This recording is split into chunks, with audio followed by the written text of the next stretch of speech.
Astronauts to the moon. Ignition sequence start. 3, 2, 1. Houston, we have a problem. Liftoff.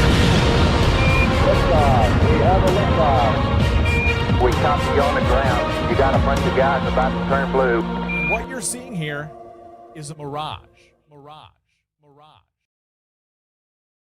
What's going on, everyone? It's Jaron from Jeranism back with another live video for you. It is Friday, the 17th of July, and that means it's time for another Jeranism Friday Lounge. So thank you guys for joining us. No matter where you might be, you could be in D-Live or maybe you're on YouTube. Wherever you are, we appreciate it. We are on to episode number 35. I just called today Virus Mania because it seems like that's where we're at, man. It's some sort of virus mania, some sort of virus stupor, virus overload. I don't know what you want to call it. Virus hysteria. And it's causing a virus division. But, you know, like we say, fear is the true virus. Fear is the actual contagion. And fear is overwhelming people. And we hope to be voices of reason in that sea of fear. I'm not alone today. I have some panel members with me. First, we have Iru Landucci from the land of the Upside Down.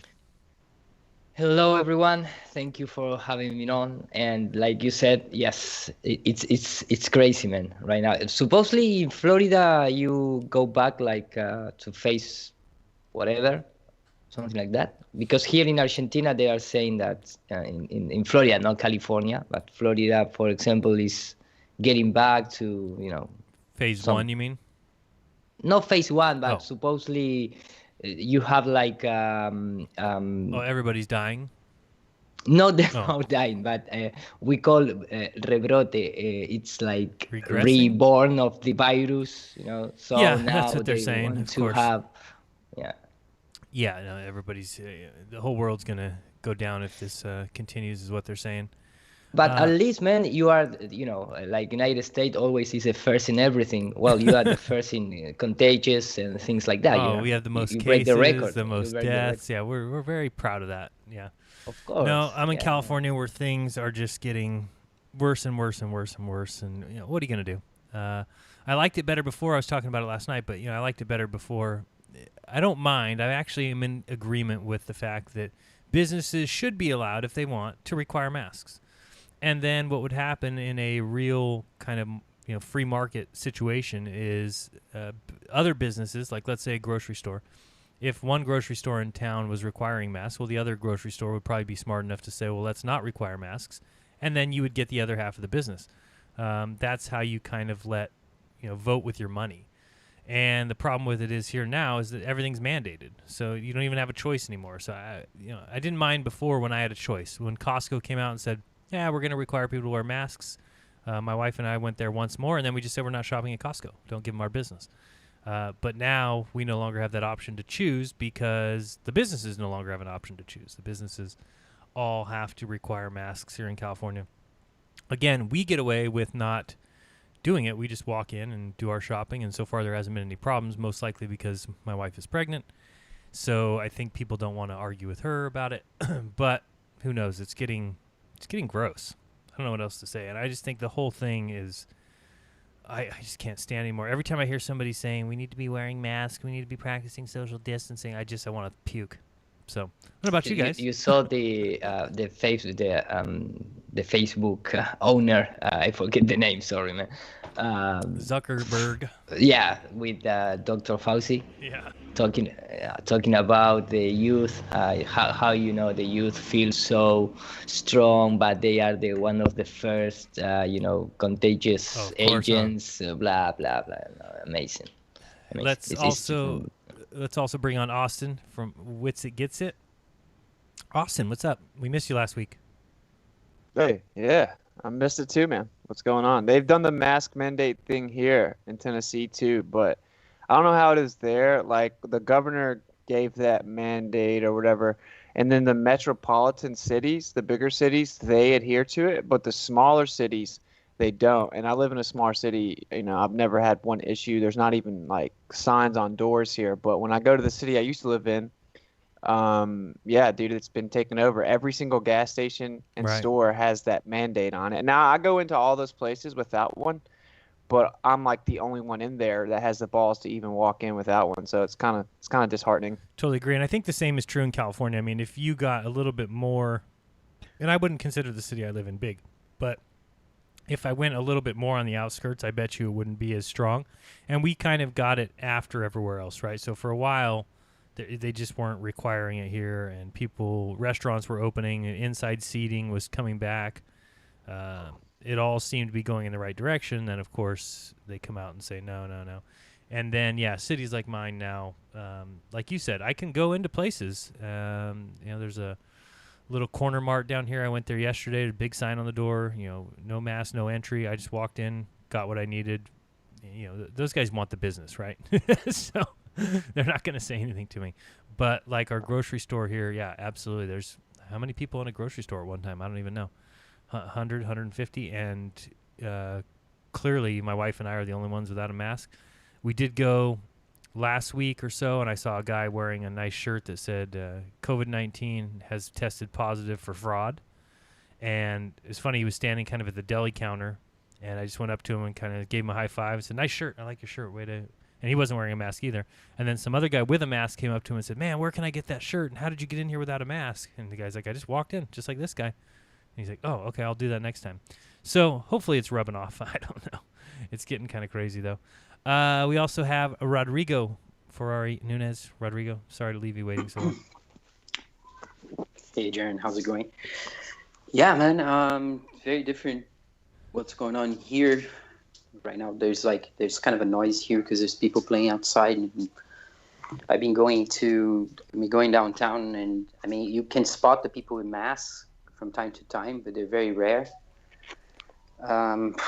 Yeah, I don't know what's going on. I know that the restaurants here sued the government for the 1.5 meter rules and all the contradictions. They listed all the contradictions and went after the government to stop it. So I'm not sure if people are conforming to anything. They don't have a mask mandate apart from the public transit, and we haven't been taking it. I took it once to the housemaid one that I had to take to go to the supermarket, and I didn't even wear it. I kept it outside of my nose for the ride. There was nobody in the bus, and then I just started biking all the time. So and people just going outside here. It's odd that how crazy things are over in the United States, and I don't know what's going on. If it's just election year and that's what you get, it's for the campaign,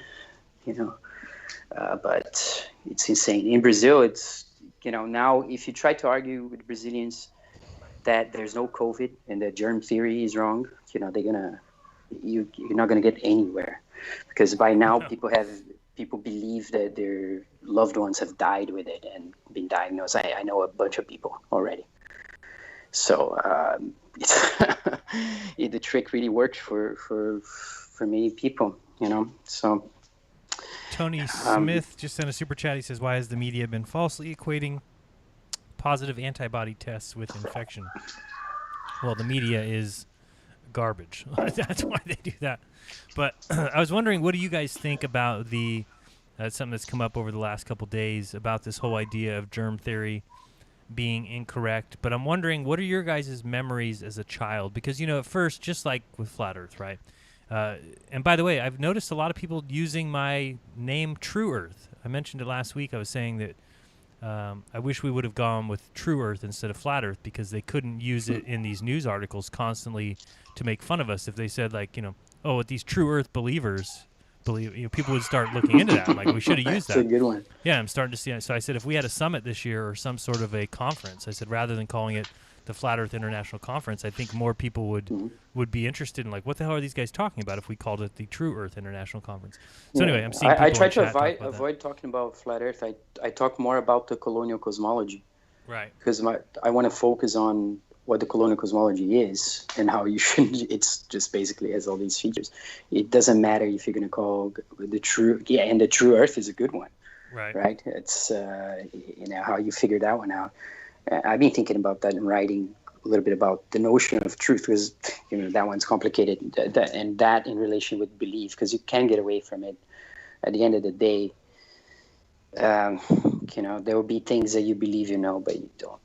really, and that's just part of how language works. But there's still, it's not for everything though, and for certain we know when we see a deception, and that's what the transformation is all about. So there's no way back. I think they're pushing. Did you see that physics article?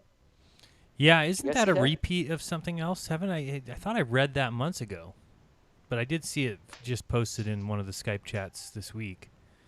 But I like the idea of True Earth so much more because when people hear it, it really implies that the other is false, right? So if people are like, well, these guys believe in the True Earth, that means that the other one is false. When you hear Flat Earth, when somebody says, I believe in a Flat Earth, it doesn't imply, I don't know, at least as strongly as I would like So it much to. baggage, right? So Right, much there's baggage. so much, right? And you always get these people talking about, well, wouldn't you just fall off? And can't. Where's the edge? Show me a picture of the edge. Well, when I say I believe in the True Earth, somebody can say, show me the picture of the edge, and I'll be like, well, that's ridiculous. There is no edge of True Earth, so you're an idiot.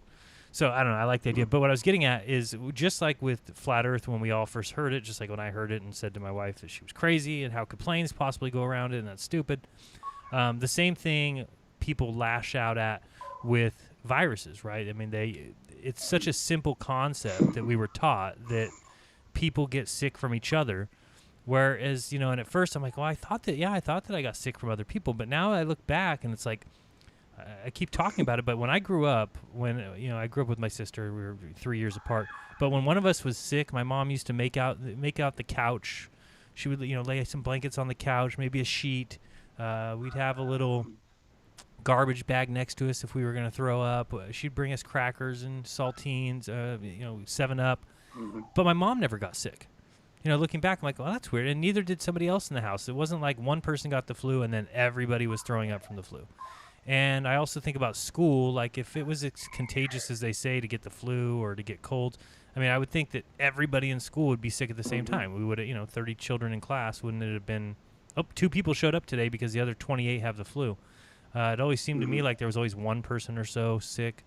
What do you guys think? What are your memories? Do you think you remember getting sick from someone else? Do you think that's how it works? Do you think you can sneeze on somebody and give them the flu? I'm curious what you guys think.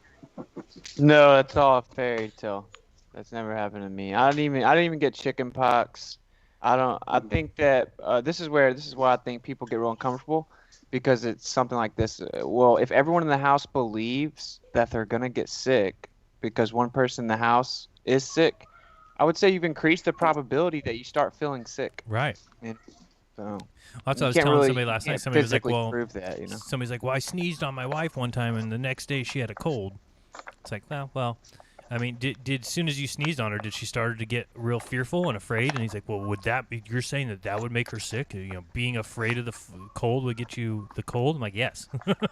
Exactly. I do think so. Good luck trying to tell a normie that. Yeah, it's impossible, man. It really is difficult. Last night we had Dr. Kaufman on with Nathan Stoltman, and it was a battle back and forth because Nathan is a believer in it all, believes all the numbers, believes people are dying, in mass numbers, and believes that the crematoriums are overflowing with smoke, and they never stop billowing. The crematoriums are running 24 hours a day, and everybody's dying. It's like World War II propaganda. It is, yeah, exactly. But what's so funny though, I mean, dude, it's very out in the open at this point. What we've been saying this whole time is true when it comes to inflation of numbers. America is just testing more people. They're also acknowledging the positive tests don't mean you're actually positive. You could just even test positive for the coronavirus that causes the common cold. That's on CDC's own website. The numbers are getting really high, but the mortality rate, the death total isn't getting real high, so the mortality rate is decreasing using their own propaganda, and people still think they're dying. It's crazy, dude. Oh my goodness. Yeah, it's crazy. It's amazing. And again, I believe if people want to live in that fear, go right ahead. It's just my same belief with masks. If you want to wear a mask, go ahead. I'm not going to stop you. Well, go ahead and wear a mask all you I want. would say, that there are a few things that, you can get infected by parasites, worms, things like this. You can get bit by an insect that has a parasite in it. It can get there are things you can get, toxoplasmosis. Clear that's Spider-Man compared to. Yeah. Well, one Now of the there's the things he was Chagas. saying. Chagas. There's some insects that they collect from the blood of animals, the parasite, and then they deposit on you. Right. There's one in Brazil you can get. There's the Chagas fever that you can get. I mean, these things, of course, Are those they're considered not, viruses? These are though? parasites. Parasites. No, they're parasites. They're creatures that live in you. So but the only they're kind of not viruses necessarily so benign. The only kind of viruses that I'm kind of confused on, I mean, what about sexually transmitted things like crabs or gonorrhea, syphilis, or gonorrhea? Those things exist. Yeah, I think they're probably bacteria. I don't know. They probably are, huh? That's what I was thinking. And too. they are poison. There is poison, right? You can die by drinking poison. You can get totally toxic, and that's what disease looks like. And that's what usually is confused. For the naturopaths, as far as I understand. That's what people would confuse with a number of viruses through the theory. Yeah, and remember that that is why, for example, Bill Gates is so interested in the manipulation of the mosquitoes and things like that, like uses as a weapon to transfer disease. Like you mentioned before, Rodrigo, about the spiders. When the spider maybe bit you and things like that. It's for me, it's also a little confused between virus, parasite. You have different types of viruses.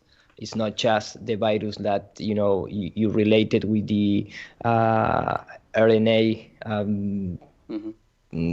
conflict inside the cells. There is retroviruses, right? Yes, there is exactly. Well, there's a difference. Remember in that vaccine. I know that the story the mainstream biologists tell about the retroviruses is that they can, for instance, infect a dog, and then they collect DNA from that dog.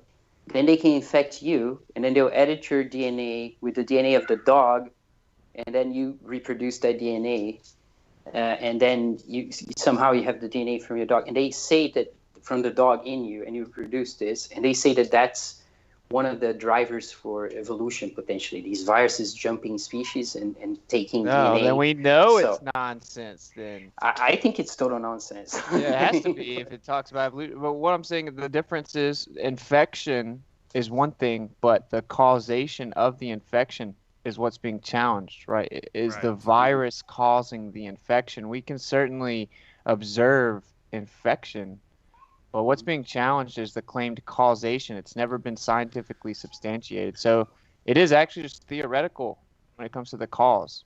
Hence germ theory. Well, there's we heard, for instance, on the tetanus case, right, that you can get this thing that they call tetanus, but it has to be, if I'm not mistaken, like horse shit on a rusty nail, and you have to cut yourself, and that needs to get into your blood and not come out. And there's all these things that have to happen, and then you get this thing called tetanus.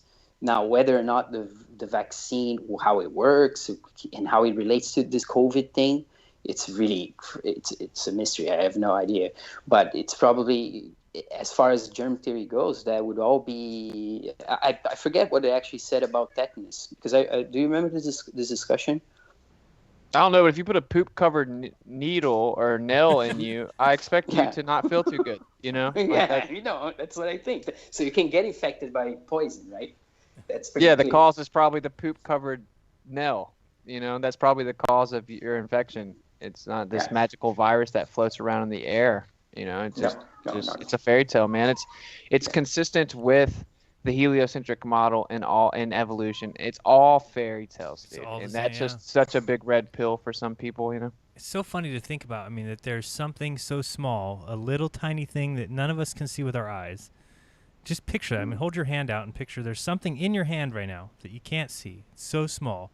And it's got little corona tips. It's got a little crown on it.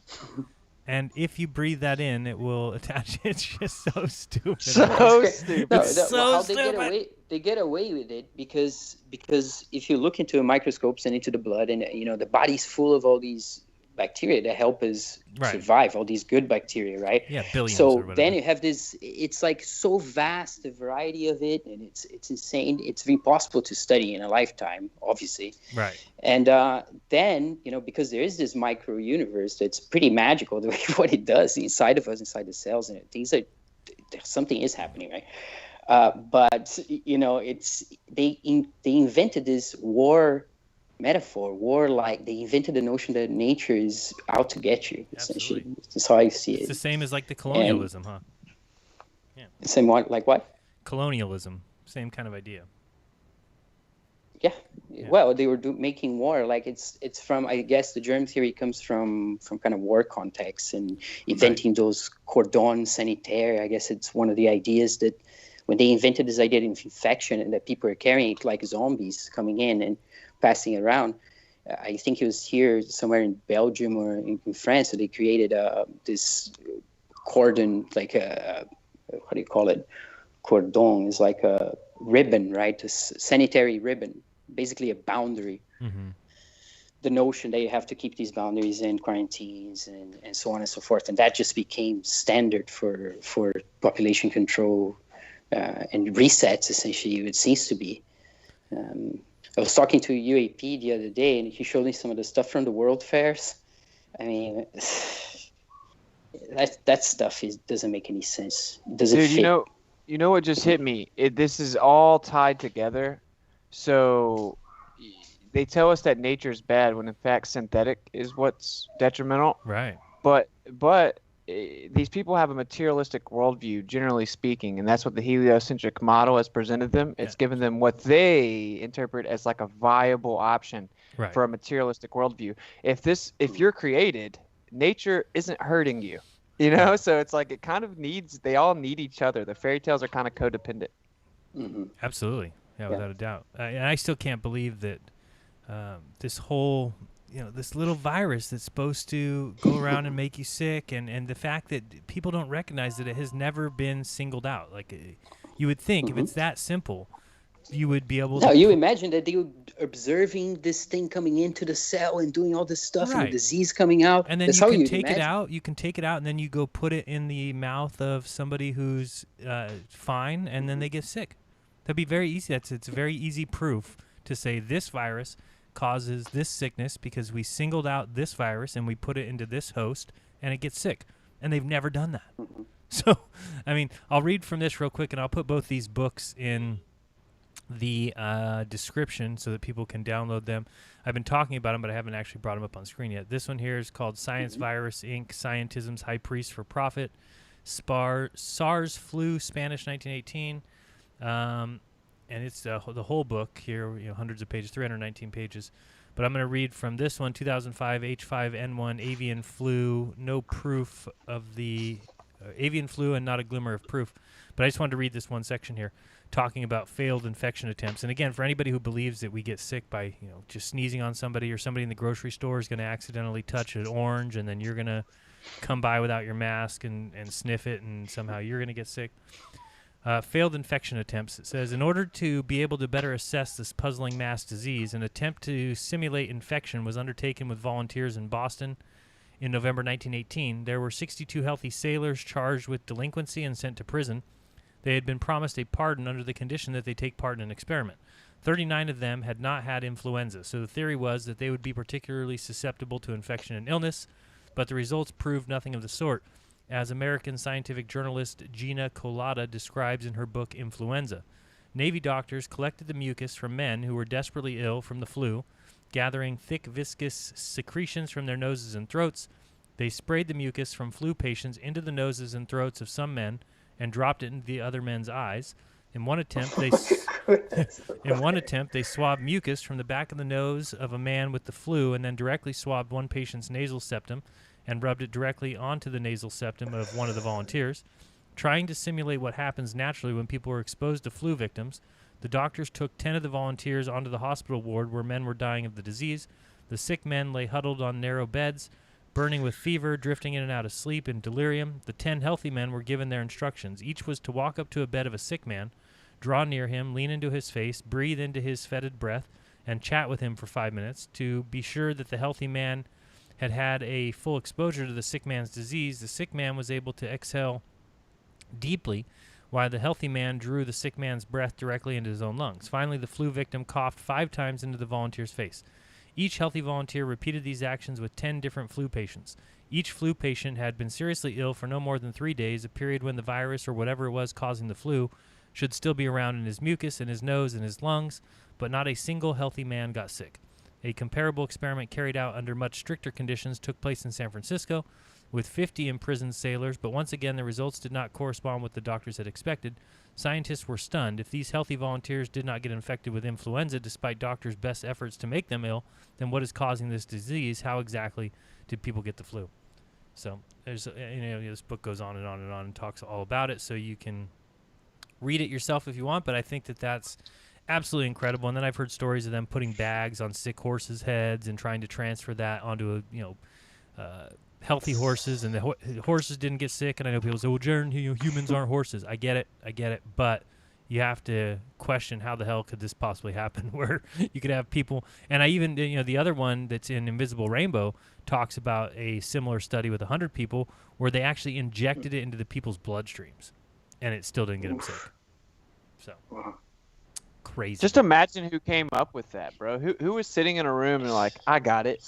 These imaginary little viruses. We'll say they're alive. Right. You can never see them, but they're just floating around getting everyone sick. Like, who came up with that? That seems so weird. And the thing is, the theory came before, so they say you can see viruses now with an electron microscope, right? But when did they have electron microscopes 100 years ago that could supposedly see these things? They they told the story of how what's his name, the French guy Pasteur, how he came up with rabies, and he basically concocted a poison to kind of leave rotten stuff outside to gather these bacteria. They're kind of like yeast, but a poisonous kind. And then he injected it in a cat or a dog, and then he said, "Oh, this is rabies," and the dog died in front of everybody. Injected in the head a bunch of this stuff, so that's their virus there. So it's just criminal enterprise essentially. So yeah, this book goes on over medication and massive vaccination campaigns.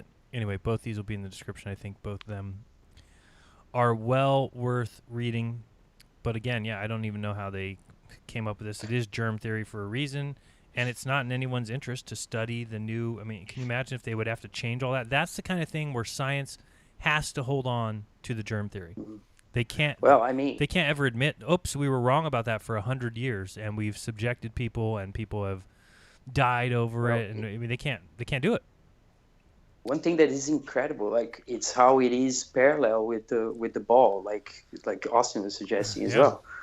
Right, because when you look at other cultures, they don't have that idea of infection. They don't have that idea of disease. It's really more centered on nutrition. You see that Chinese medicine is all about energy and nutrition and herbs, right? So it's thousands and thousands of herbs that they know how to use in different ways, and then they look at the stars, they look at the body chakras, what we call chakras and so on, and they have acupuncture and things like this. But they don't have this idea that viruses are jumping around, and they have thousands of years of medicine. It's crazy. Got a couple more super chats. Thank you very much. Supa Bill said, "No Stein, happy face." Yes, I gave Stein the day off. If people didn't get a chance to watch yesterday's show, we did a Thursday live show with Dave Weiss, Alex Stein, and myself, and maybe we'll do that on Thursdays for a little while until I get anybody lined up for interviews. I don't have any interviews lined up for the foreseeable future. So if people want to find that, what we did was we just did like 10 minutes on YouTube, and then we did the rest on DLive. So that'll be there for 3 more days, or two more days on DLive. If you go to my DLive channel and hit replays, you can find old episodes. But also, if you go to my website, just to show you, whenever I do a show like that where we pull, or we only do half of it, if you go to my website, click on the this is yesterday's video, click the little plus button, and then you will find the entire video. So the entire video is on my website. So I need to know. If you want to watch yesterday's show with me, Dearth, and Stein, the entire thing will be on my website. So I know a lot of people are upset, and why aren't you doing it on YouTube? Well, we talked about some things that YouTube doesn't allow, and so that's the way we're going to do that Thursday show, at least for now. So either go to DLive for the next couple days. If you don't find it there, you can still find it on my website. So that was fun yesterday. Thank you for the super chat. Kyle Marine said, I've been a flat earther for a couple months now, and everyone I try and tell call me a freaking idiot. So I don't even try with the pandemic. Yeah, it's a tough one to, I mean, it's a tough one with everybody. Again, we always talk about these little baby steps, right? Like the staircase of belief, where you have to start at the bottom. And that's why, to talk about flat earth, you have to have convinced them, or at least they have to be open to the idea that we didn't go to the moon. With virus mania, with germ theory, I mean, what's a prerequisite for that? I guess understanding the Rockefeller run medical industry, understanding big pharma's a joke, being anti-vax. Is that step one, you think, Austin, to getting people to see this? I don't know how you get people. Yeah, I mean, it's tough. You got to get them somewhere. Yeah, Where do you start? I think everyone, it's relative to everyone, So I don't know. Certain things strike a chord with certain people. That's what I found. That's why we have a pretty difficult task. You can't just go out saying the same thing over and over, because it's not going to wake people up. So I don't know. There's really no easy answer. It's all relative. Yeah, I guess it just depends on who you're talking to, and some people are open to it. And there is people out there. They just are afraid to voice it. And again, when you have businesses requiring people to wear masks, you got to be brave if you're gonna. So you should be able to go in there and just recognize people not wearing masks and go, all right, this person gets it, this person gets it. But it's becoming very difficult to stand against the crowd, and I still think that this is all going to lead towards vaccinations. Some people disagree. They don't believe in the slippery slope argument. They think, just because you wear a mask doesn't mean that you'll eventually get vaccinated. I disagree. I think that these are just small steps. Right now, the whole idea is they're getting people to think that, these things that I do, even though I'm not sick, even though I'm healthy, I need to do these things for your health. And that's the same line that they're going to use with vaccines. Eventually, it's going to be, and you watch, I mean, just like right now where you can't get into a store without a mask, I don't put it past them that in the future you won't be able to go into a store without a vaccination, or that you won't be able to fly in a plane. I think those things are coming. Zimri. Moderna is announcing that they have the vaccine right now. They are entering in the last phase of the vaccination here in Argentina. We are celebrating. Supposedly, vaccine. Because Vaccine. United States next week. I believe in 2 weeks you're gonna start testing in 30,000 people in the United States, and because in Argentina we made things good, supposedly we are received as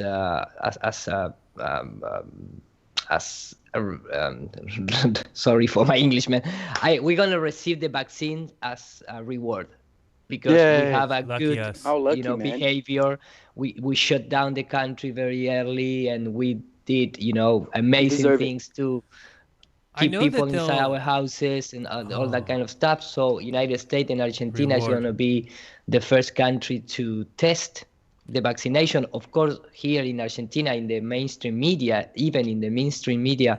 the virologists and all those guys are saying, no, please, we don't want to be, the first one to test the vaccine. But supposedly our president, in some quote-unquote secret meetings with George Soros and things like that, they agree in exchange for the debt that we have with the FMI and things like that.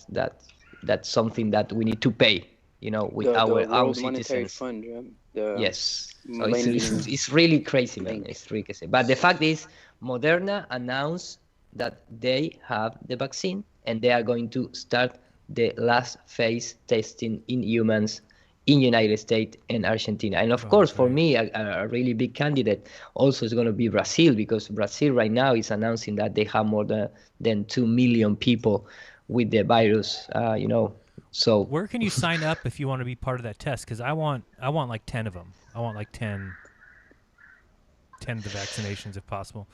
And well, I don't know. I know if they're going to be free, I'll pay for it. I want to pay for it. You That's pay how much for I, it, yeah, yeah, yeah. I'll You just want to pay pay, for yeah. it. It seems to No, me. you make sure you're safe, right? You just Oh God. better safe than sorry. Right. If one vaccine works, then 20 should work great, right? just shoot me 20 times in the arm. It's not like you're taking blood. You're just giving me the antibody. I'll take 20 of them. So yeah, I guess that's definitely the answer to your question, right? It's pretty pivotal we expose the lack of efficacy of vaccines and in fact how dangerous they are more so now than ever, right? If you get the normies on board with that, that would be a good starting point, I would say. Well, what do you think the percentage is? Because I feel like maybe it's just my mind playing tricks on me, but I feel like everything that I look at in all these news stories, it's constantly like set up in a way where it turns 50% against 50%. So if somebody just told me off the top of my head, Jaron, what's the percentage of people against vaccines and for vaccines? I feel like it's 50%.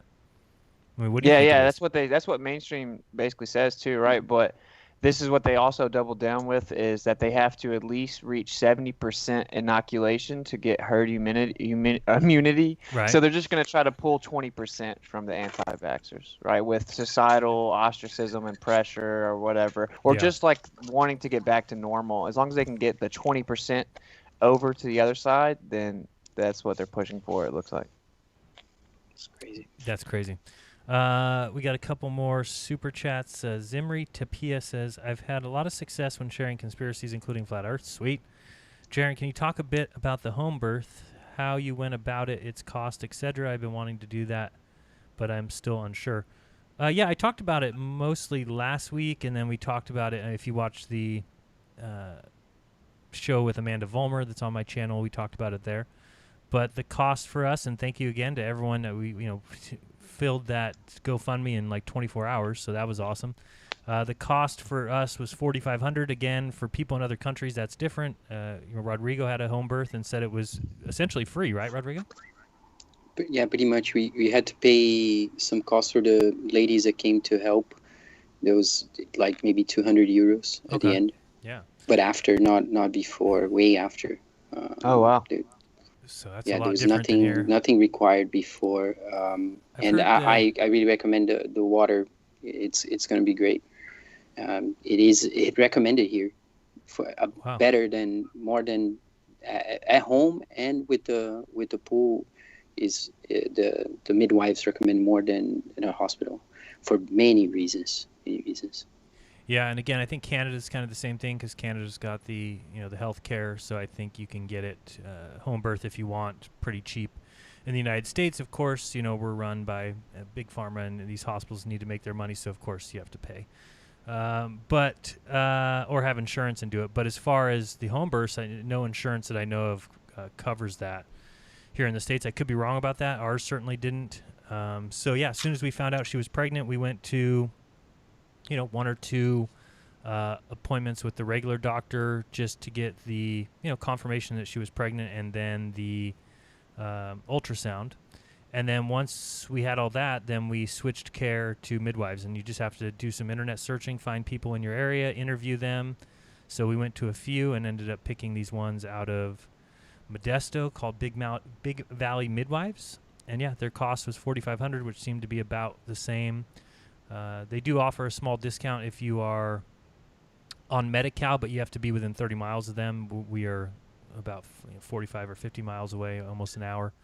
So we weren't able to get that, but some people can. But anyway, that's about it. And now, every month we have an hour-long appointment with them. We go in. They're very detailed. They talk to Miss about everything, what she's eating, what vitamins she's taking, how much exercise she's getting. And she's able to call them whenever at any time. So it's a lot different than if she had some doctor. And yeah, when it gets close to the time, we basically call them. They do a couple home visits as we get closer. And then when it happens, they come and they stay for, however long it takes. And then they come back 3 or 4 times until the baby's a few weeks old. So that's what's going on with that. Alex Stein sent a super chat. Alex says, Alex needs to go for good. He stinks. I agree with Alex Stein. And Witsit Gets It says, yeah, I heard Alex Stein idolizes Joe Rogan. Best friends, Alex. So thank you, Alex. I know Alex has a show coming up tonight on his, I don't know if it's his D Live or his YouTube. Put that in the chat, Alex, if you're still here, because I forgot what you said. But you do have a show tonight, shortly after the lounge, so everybody can check that out. And then again, next Thursday, I think it'll be him and I and Dearth maybe doing something again on D Live, so look for that. So thank you guys for the super chats. What else is going on? Eru, did you want to talk viruses? I mean, vaccines now, or you want to go somewhere else? Eru. I don't know where Eru went. He's gone. No, I'm here. I'm here. Sorry, but I was in the bathroom. Oh, lovely. Yeah. Sorry for that. Or Well, sorry, I don't need to to say sorry for going to the bathroom. No, But you don't. what, We know what you're you saying- sorry, dude. Apologize. Yeah, that's what I want to say. You want to show the Okay, we talk no, I just out of the air. You mean about the OBS things and that stuff? Oh, no. I thought you said you wanted to share something about vaccines. Yes, I have a few things here. I prepare. It's of course it's because something that's strange. Everyone now it's out there announcing the vaccination because China, Russia, United States, and England, all those 4 countries are announcing that we have the vaccine. Mm-hmm. And that's that's everywhere, at least in the newspapers, in the media platform. Now it's reached the television. So it's if you want to, I can show a few things. Yeah, I'll show this article real quick just because this web page Okay. is breaking my stream up.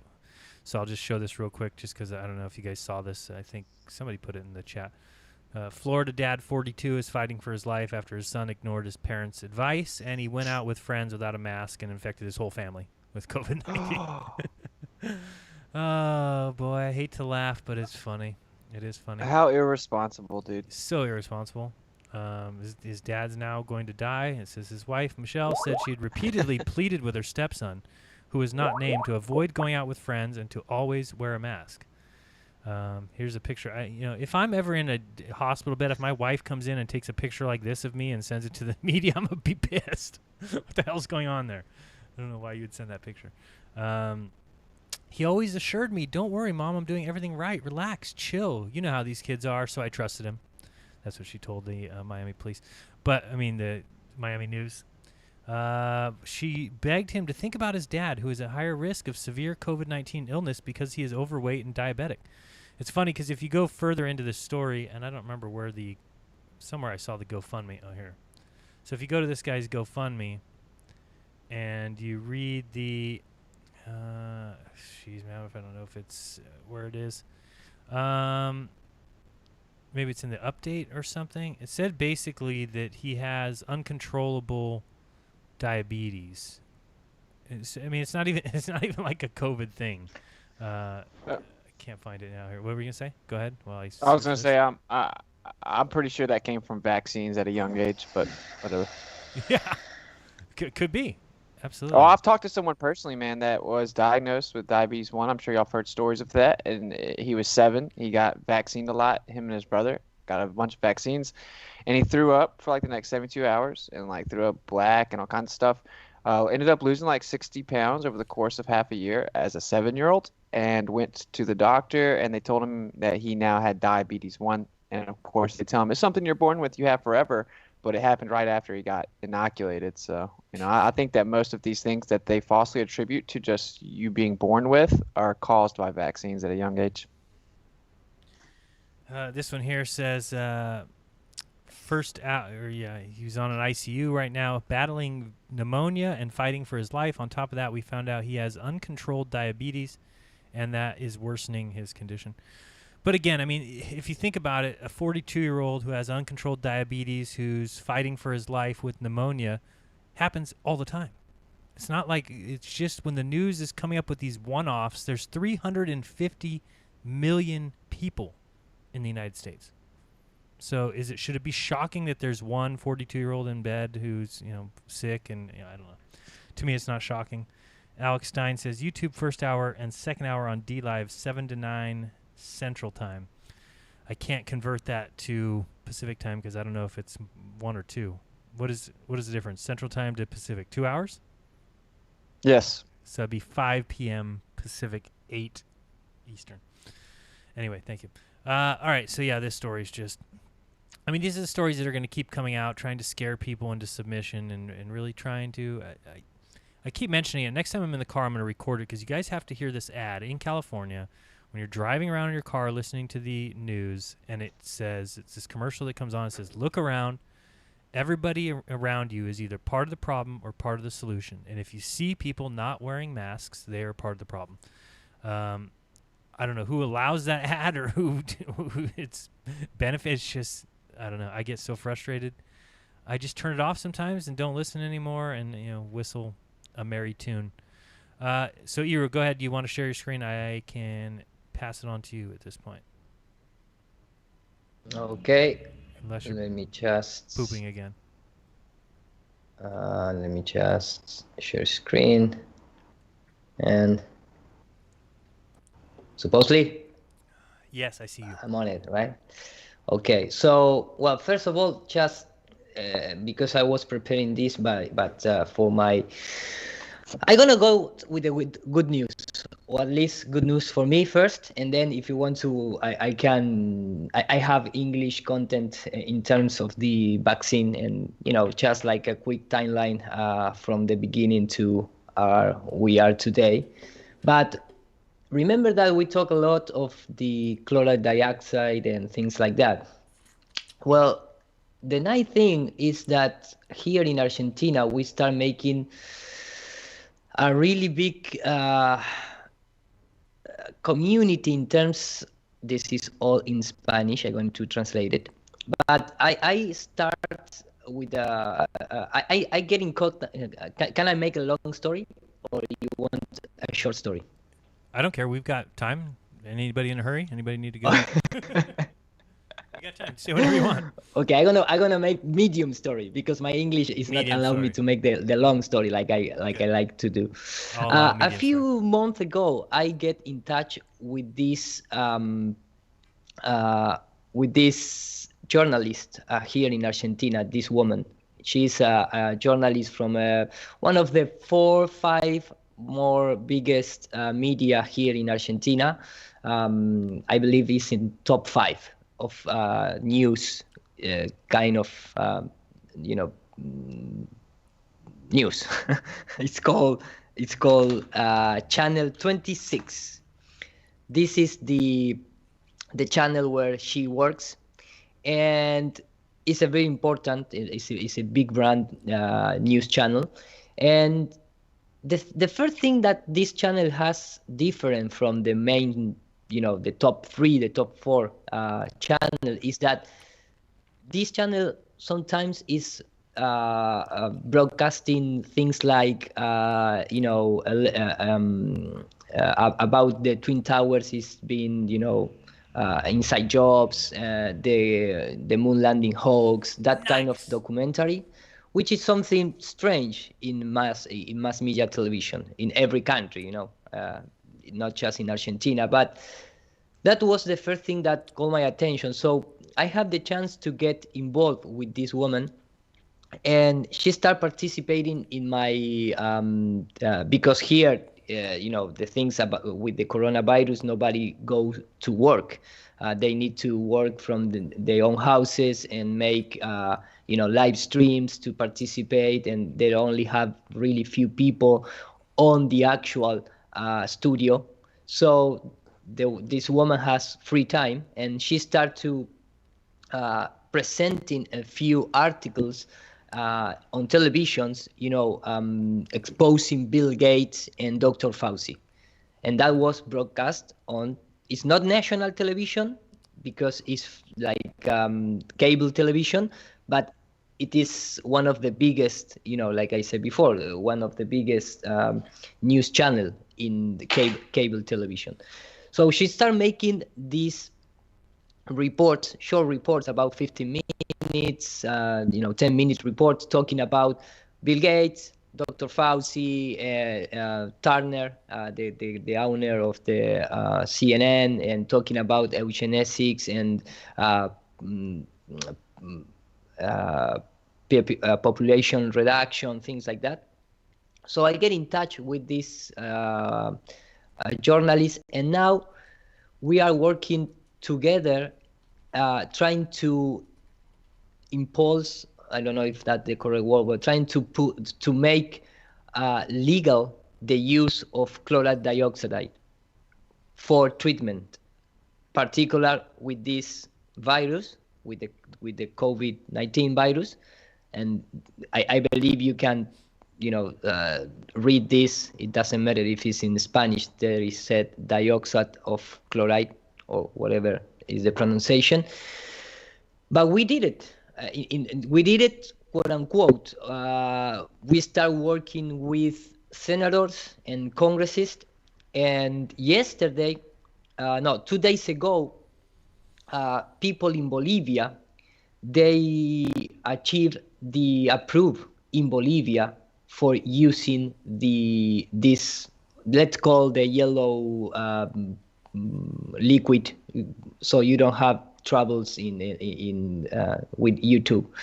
But Bolivia, in the Congress of Bolivia, 2 days ago, 3 days ago, 14th of July, they approved the use because doctors show the results from more than 200 patients in private hospitals with receiving the treatment directly into the blood stream, and they recover in 2 days. So Bolivia is one of the biggest countries down here, with more COVID, people with the virus dying, supposedly, for the virus dying, but they are oversaturate the overload the health institutions, hospitals, things like that. You are follow what I'm saying? Yes. Okay. Because I know maybe I get a little confused with words, but the fact is, what are we looking at right now, by the way? Hold on. We are looking the Congress in Bolivia. Okay, thank you. This is like the equivalent of the, when you go into the Congress in the United States and you present a new things to be approved. Of course, they are in this COVID situation, so that is why it's so empty, the chairs, but they are all participating via live streams. This is all Congresses. Nice name too, isn't it? Congress? I love it. Yes. So they approve in Bolivia, and there is trying to regulate the production, so the pharmaceutical industries that cannot intervene. Now there is when they rise up the hand, approving this idea. I don't know how to call in English, and they approving that, and we trying to make the same thing here in Argentina. This is the this is the session of the congresses from senators here in Argentina in a particular state. This is not like in Bolivia. This is not representing the whole country, but at least this is one of the biggest states here in Argentina. And this congressist called William, he presents the idea of using this yellow liquid to treat the COVID-19. And of course, right now we are a little, we just start the process. Of course, we have doctors, we have like a really big list of doctors putting their own names and their licenses to back up the reports, the information, and trying to make it a real thing for using this. We are getting some resistance from the national institutions, and that is something that you expect, of course. But at least we start. At least we start having the support from people in the politics the politics area and be aware of this substance and the fact that it's a really good treatment, not just for this case in particular from COVID-19, but also for a lot of other disease. But this become a really hot topic because it's everywhere on the news, and we have the fact checkers saying that that substance is something that nobody can use because it's like a poison thing.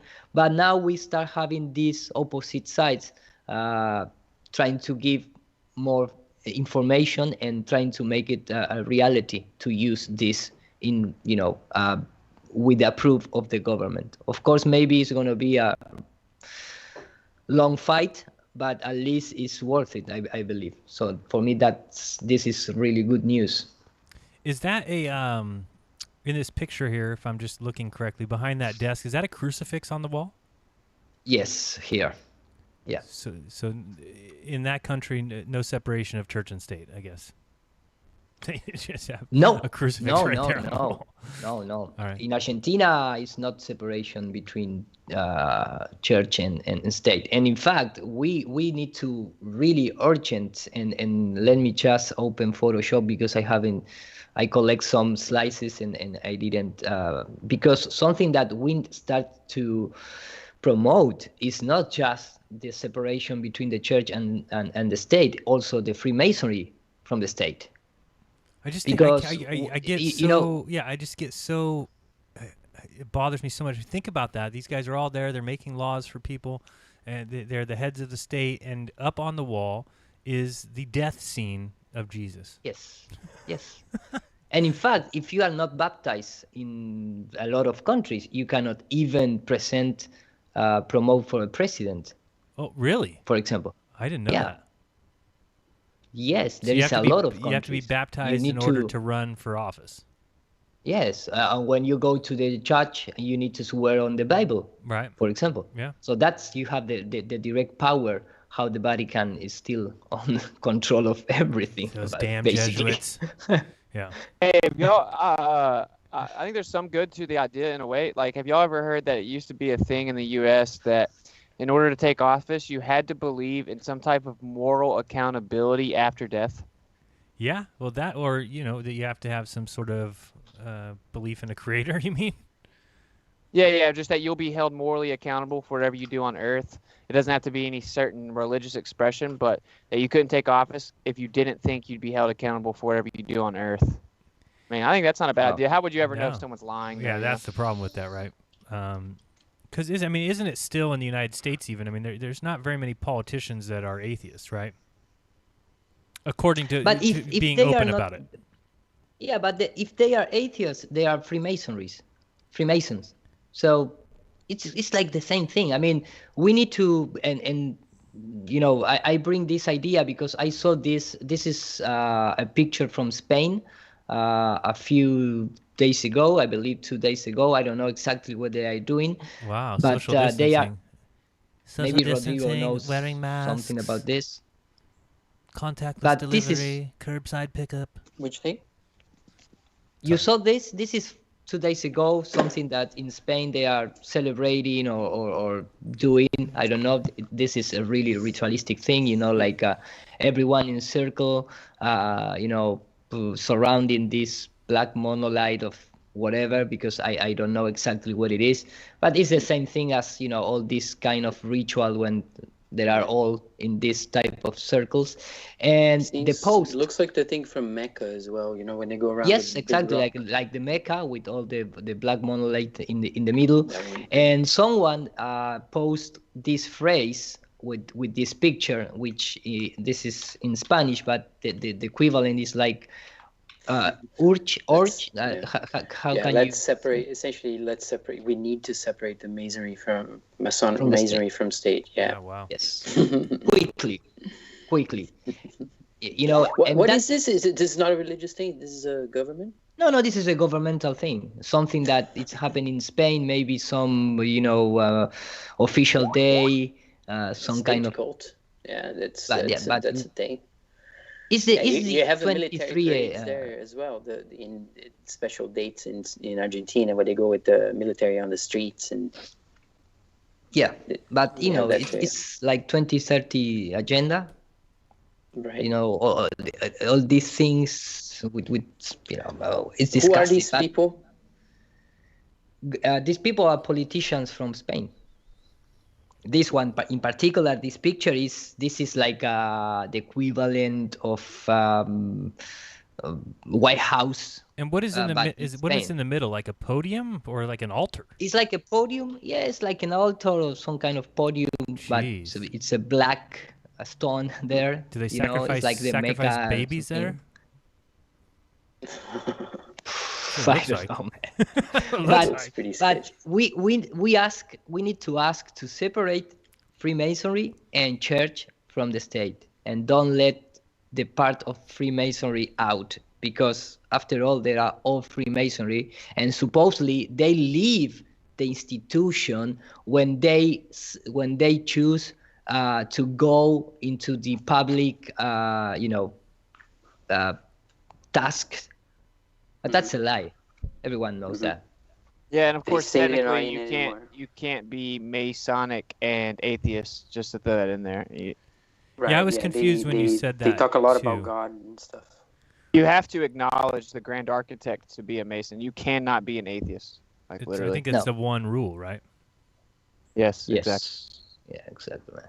So, well, at least we start the presenting this into the Senate in this how you call Senado, Rodrigo? Yeah, Senate. Senate? You got it. Senate, okay. And well, we want to wait to see what happened, but for me it's a really big news. Have the support of some politics, Congressists and senators is not like a minor thing. It's very important in every country, and we have the example from Bolivia. Now we are bringing it to Argentina, and well, we see what happened with that, but that's a good news. Can you take the show again for 20 minutes that I have a familiar message here, and then I come back and show the vaccine thing? No problem. Okay. Do you like me to translate this thing?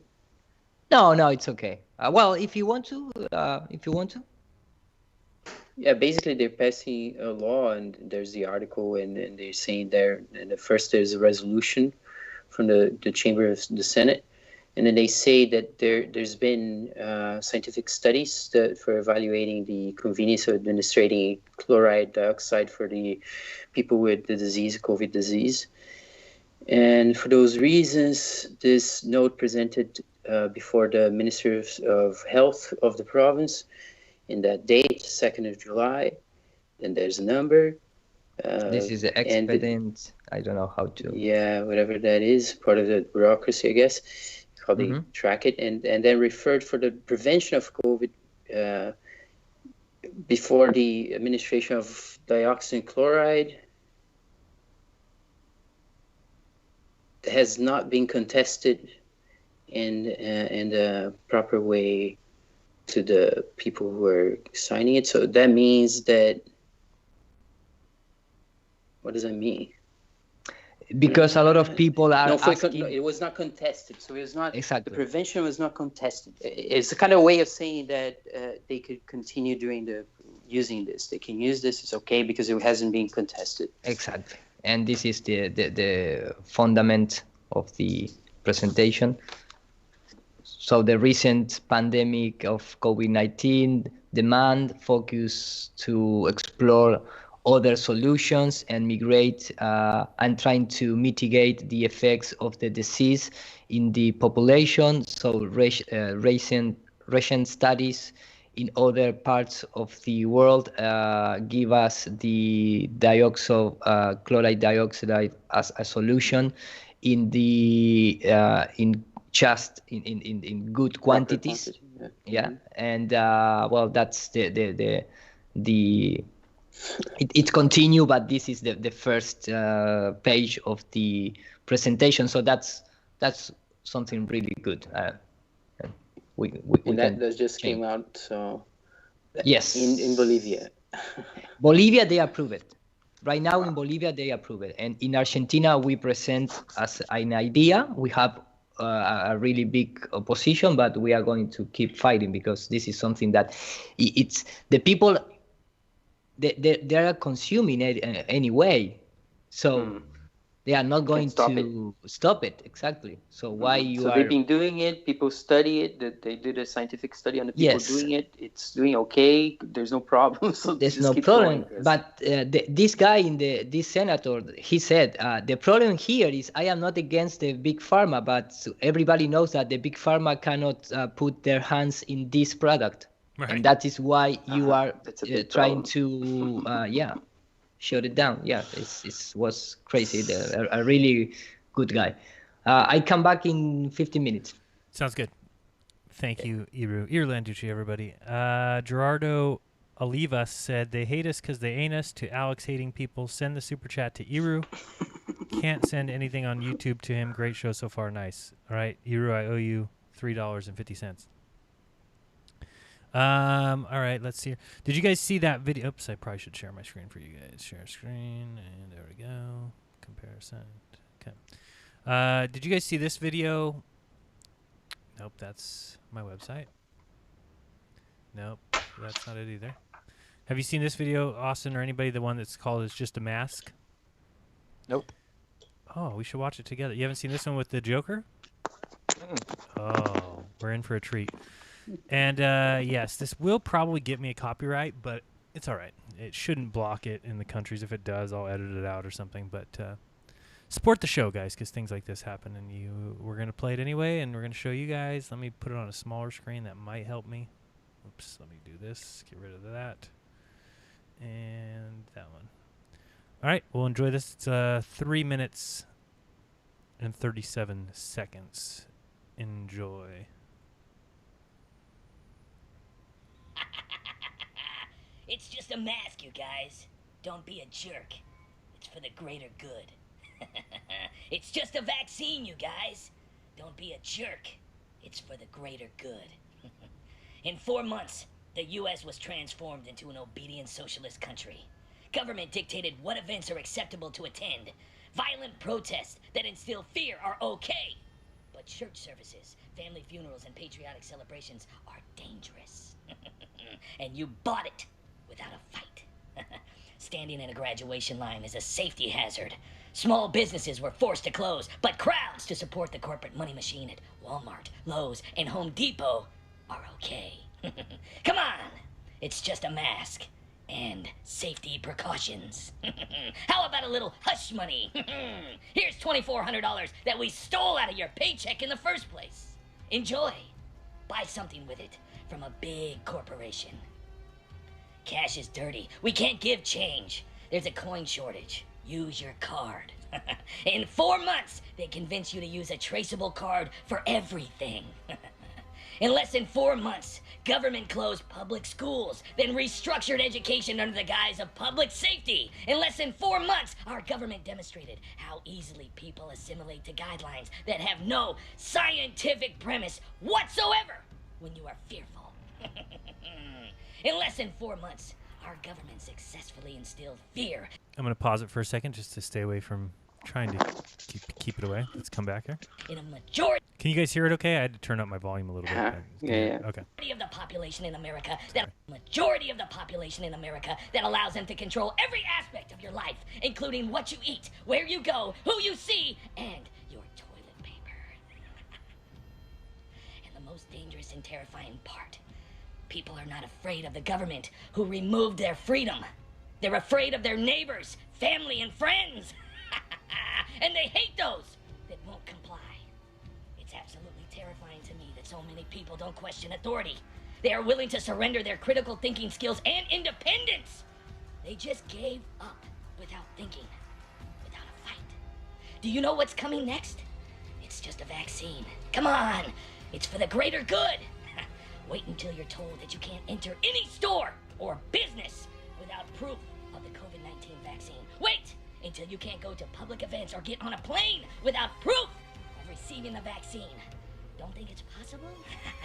Well, you already allowed the government to say when you can go outside, where you're allowed to go, and accepted a new, unproven digital education for your kids in the last 100 days. You followed blindly because you were told to do so. You're kidding yourself. Think the mass behavior won't be repeated with a vaccine or whatever the next step is. I don't follow politics. I don't care about that stuff. I don't think about it. 6 million Jewish people were exterminated in Germany because 97% of the population cowered to populist control. Nobody wanted to think about it. It's easier just to ignore Debatable. it. But that couldn't happen here in America, right? They got you. Without a thought, without a fight. Just like France, just like Russia, just like China. Welcome, comrade. Thoughts? Comments? He's got a lot of things right. He's got a lot of things right. A few things wrong. I don't think it was 6 million. It was actually 6 trillion. But besides that, everything else he got right. No comments? Anybody? No. Well, I mean, what is it that you thought it was not correct? I mean, what I like about it is just the delivery, the way it's done. Yeah. Like his indignation and the laughter, the way he's doing his sarcasm, what he's doing, and how many things he's saying are true. And who knows what's gonna happen? And I mean, you see something like this, don't you think it's a good sign that something like this is out there? Absolutely. There's stuff out there. It's hard to find because a lot of things that people are putting up are getting deleted. I watched a lot of Jeff Berwick and his stuff right now. Every other thing is getting deleted. They're deleting channels. What's his name from the Crow House is gone. Somebody help me. Max Egan. Thank you. Jason. No, Max Egan. Max is Egan. He gone? Yeah, he got removed from YouTube. Stefan Molyneux is a white supremacist. He got removed from YouTube. That's what they call him. It's so ridiculous. I mean, the whole racism thing. I mean, I watched some. You told me about him, and I watched some of his shows, and he's just what he calls himself a philosopher, and that's what he does, I guess. Yeah. He talks about stuff. Right. You're not allowed to do that anymore. Don't you know that? You cannot just talk about stuff. No, you cannot get on YouTube and dude, talk. I was talking to my dad about this in Brazil. I was talking to my dad. I was like, "Dad, this is what's going on." And look at the kind of things they're saying. Because I showed there was David's thing that he had. Also, they're saying, for me, one of my videos they removed it saying I was inciting violence against a minority. I was like, what is going on here? Oh boy! And my dad said, you know what? You go on YouTube and you put.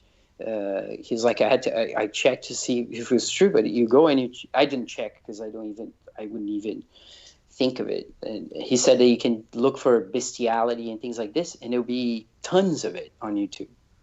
Oh, it's disgusting. Sometimes like you'll people stumble having into sex with animals and shit like that. Sometimes and you'll that's stumble okay. into some... And he was like, how can that be okay? And people cannot have their opinions. It's just totally insane. Oh, you'll stumble into crazy some world. That's crazy. No, I was saying you'll stumble into some crazy corners of YouTube. Sometimes accidentally you'll search for something, you'll find something like, what the hell is this allowed? I don't even remember what I found the other day. It was like some girl like eating a popsicle, like just completely, overt sexuality. Like, how is this on YouTube? I'm not allowed to talk about things, but this is allowed on YouTube. Blake and Damon, thank you very much for the super chats. Appreciate that. Yeah, I mean, unless it's just so crazy. I mean, and yeah, what you're talking about, Dave Weiss video that was removed. Huh? What was that? sorry, somebody. It sounded like Edu.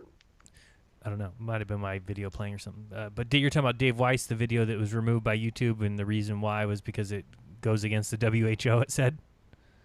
You talking about that one? They admit it.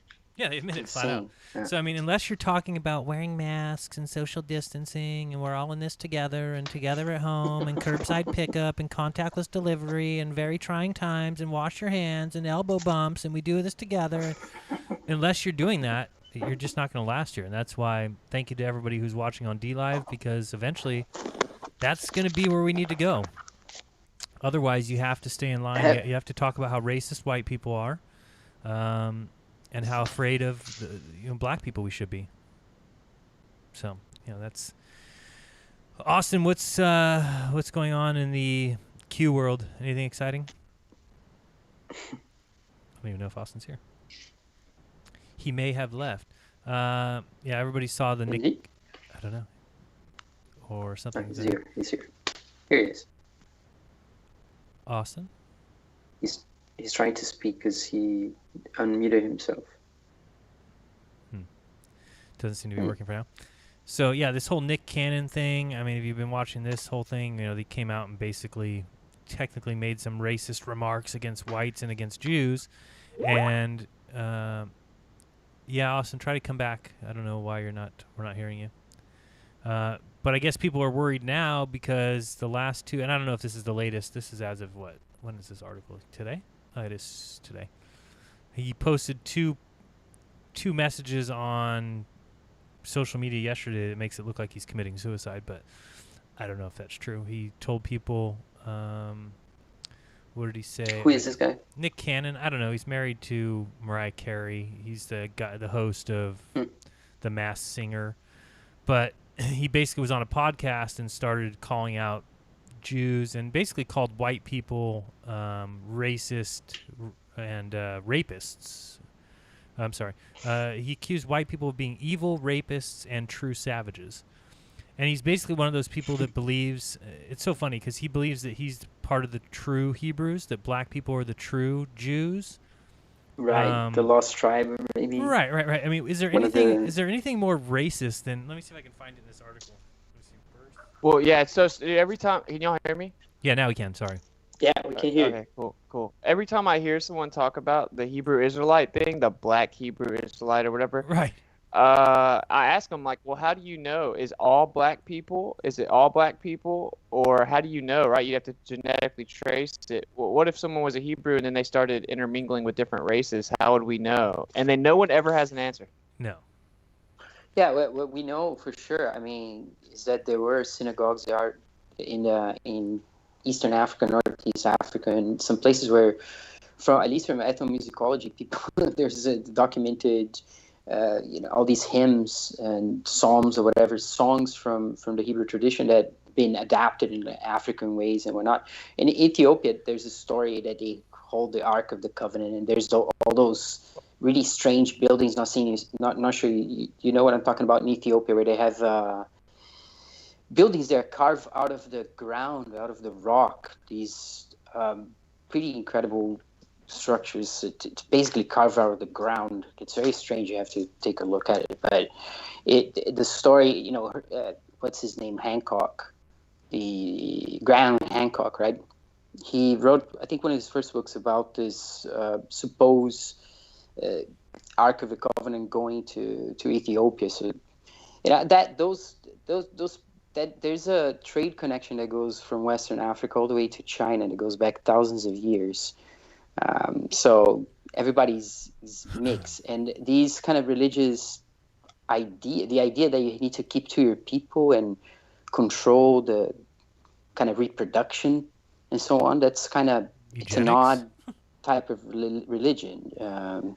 The way it's done, Judaism does it, and it's not every religion that's like that, right? It's ethnic kind of supremacy, dude. Right. Yes, it's ethnic supremacy, and How it's is the that same not thing the when most the black racist thing? Hebrews do it. It's the same thing, and they say that they know I'm evil because I'm white, and I'm like, oh, Noah came out white. Are you saying he wasn't Hebrew? Like, you use their own logic against them. I'm like, can you please track it to me? Can you give me some genetic evidence? Oh, it was wiped out. So, okay, so what are you talking about? If you really look into it, we can't even substantiate the Hebrew lineage survived. Right. And if they did, they escaped, and we cannot track it. And for them to not even admit that, it's just stupid. But to believe that people those lean are towards bias. To believe that those are God's using their own people genetics is ridiculous. That's the problem. I mean, it's just like, reading what Nick Cannon said here. He says, you can't be anti-Semitic when we are the Semitic people. When we are the same people who they want to be. That's our birthright. We are the true Hebrews. I mean, to think of having it's our birthright that we are God's chosen people and we should reign over the Goyim and we should, subject them to usury. And it's like such a joke. Like, that's the most racist thing that's possible. Just like what, saying Black Lives Matter is the most racist thing you can do, because you can't, what's good for the goose should be good for the gander. Well, you can't go around saying white lives matter. It's very racist. Hey, you know what gets them? I ask them this all the time. I'm like, so you're saying God's racist? Right. And they'll say yes. Yes. Dude. So Have you read? you know, If you read the Torah, Well, absolutely, God is racist. I mean, it basically says you will be a chosen people, and all the other, goyim, whatever the word is they use in that particular thing, will be subjected to you. They will be underneath you. You will be above them. You will get to treat them terribly, and it's like there's nothing more racist than that. yeah, and it's an interpretive aspect, right? Like I will just say, I mean, when it comes to that, if you look at the context of what it's saying, it's just misused. Like it's saying there were all these other. The story's crazy. Is that fallen angels came down and tainted genetics, and the only way that Yeshua could be born to pure genetics was to select a group of people, not let them intermingle, and then protect them over the other ones. And that once he was born, it was fulfilled. So they don't acknowledge him, and then they apply it to other humans with the same genetics as them, saying that they're superior, and they just chose themselves as the ones that are superior. It's so backwards. And it's what is odd about it is that it goes through the patriline, so it's a father type genetics, which is not really, everybody has the mitochondrial DNA. You only get that from your mother, so the matriline seems to be more important. So they got that backwards as well. Well, the white Jews, they do track matriarchy, right? Like they matriarchy as well. Yeah. But in either case, even if you use their own genetics, like when it comes to genetic differences, and people talk about that, at least in social anthropology, they point out that when you look at any stranger from anywhere around the world and you compare it to you and to your siblings, your genetic similarity will be the same. You and any stranger is the same as you and your half-brother in terms of difference or similarity. So you get away from your immediate family, everybody just looks the same. That you can find people who look completely different from different so-called races who have more genetic similarities between one another than people who are for suppose the same race. It really doesn't work. It's a mess. The idea of race is a mess. The idea of black is a mess.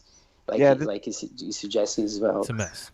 Because even in Africa, there's just before colonialism and even now, there's just hundreds and hundreds of different peoples, and throughout the last thousands of years, as far as we know, they were not necessarily friendly to one another. I mean, that's how slavery ended up working there, because the Europeans would come up with weapons, and they would come up to one group of warriors and say, hey, you got this thing that you can just shoot at people and you're going to get an advantage against your enemy.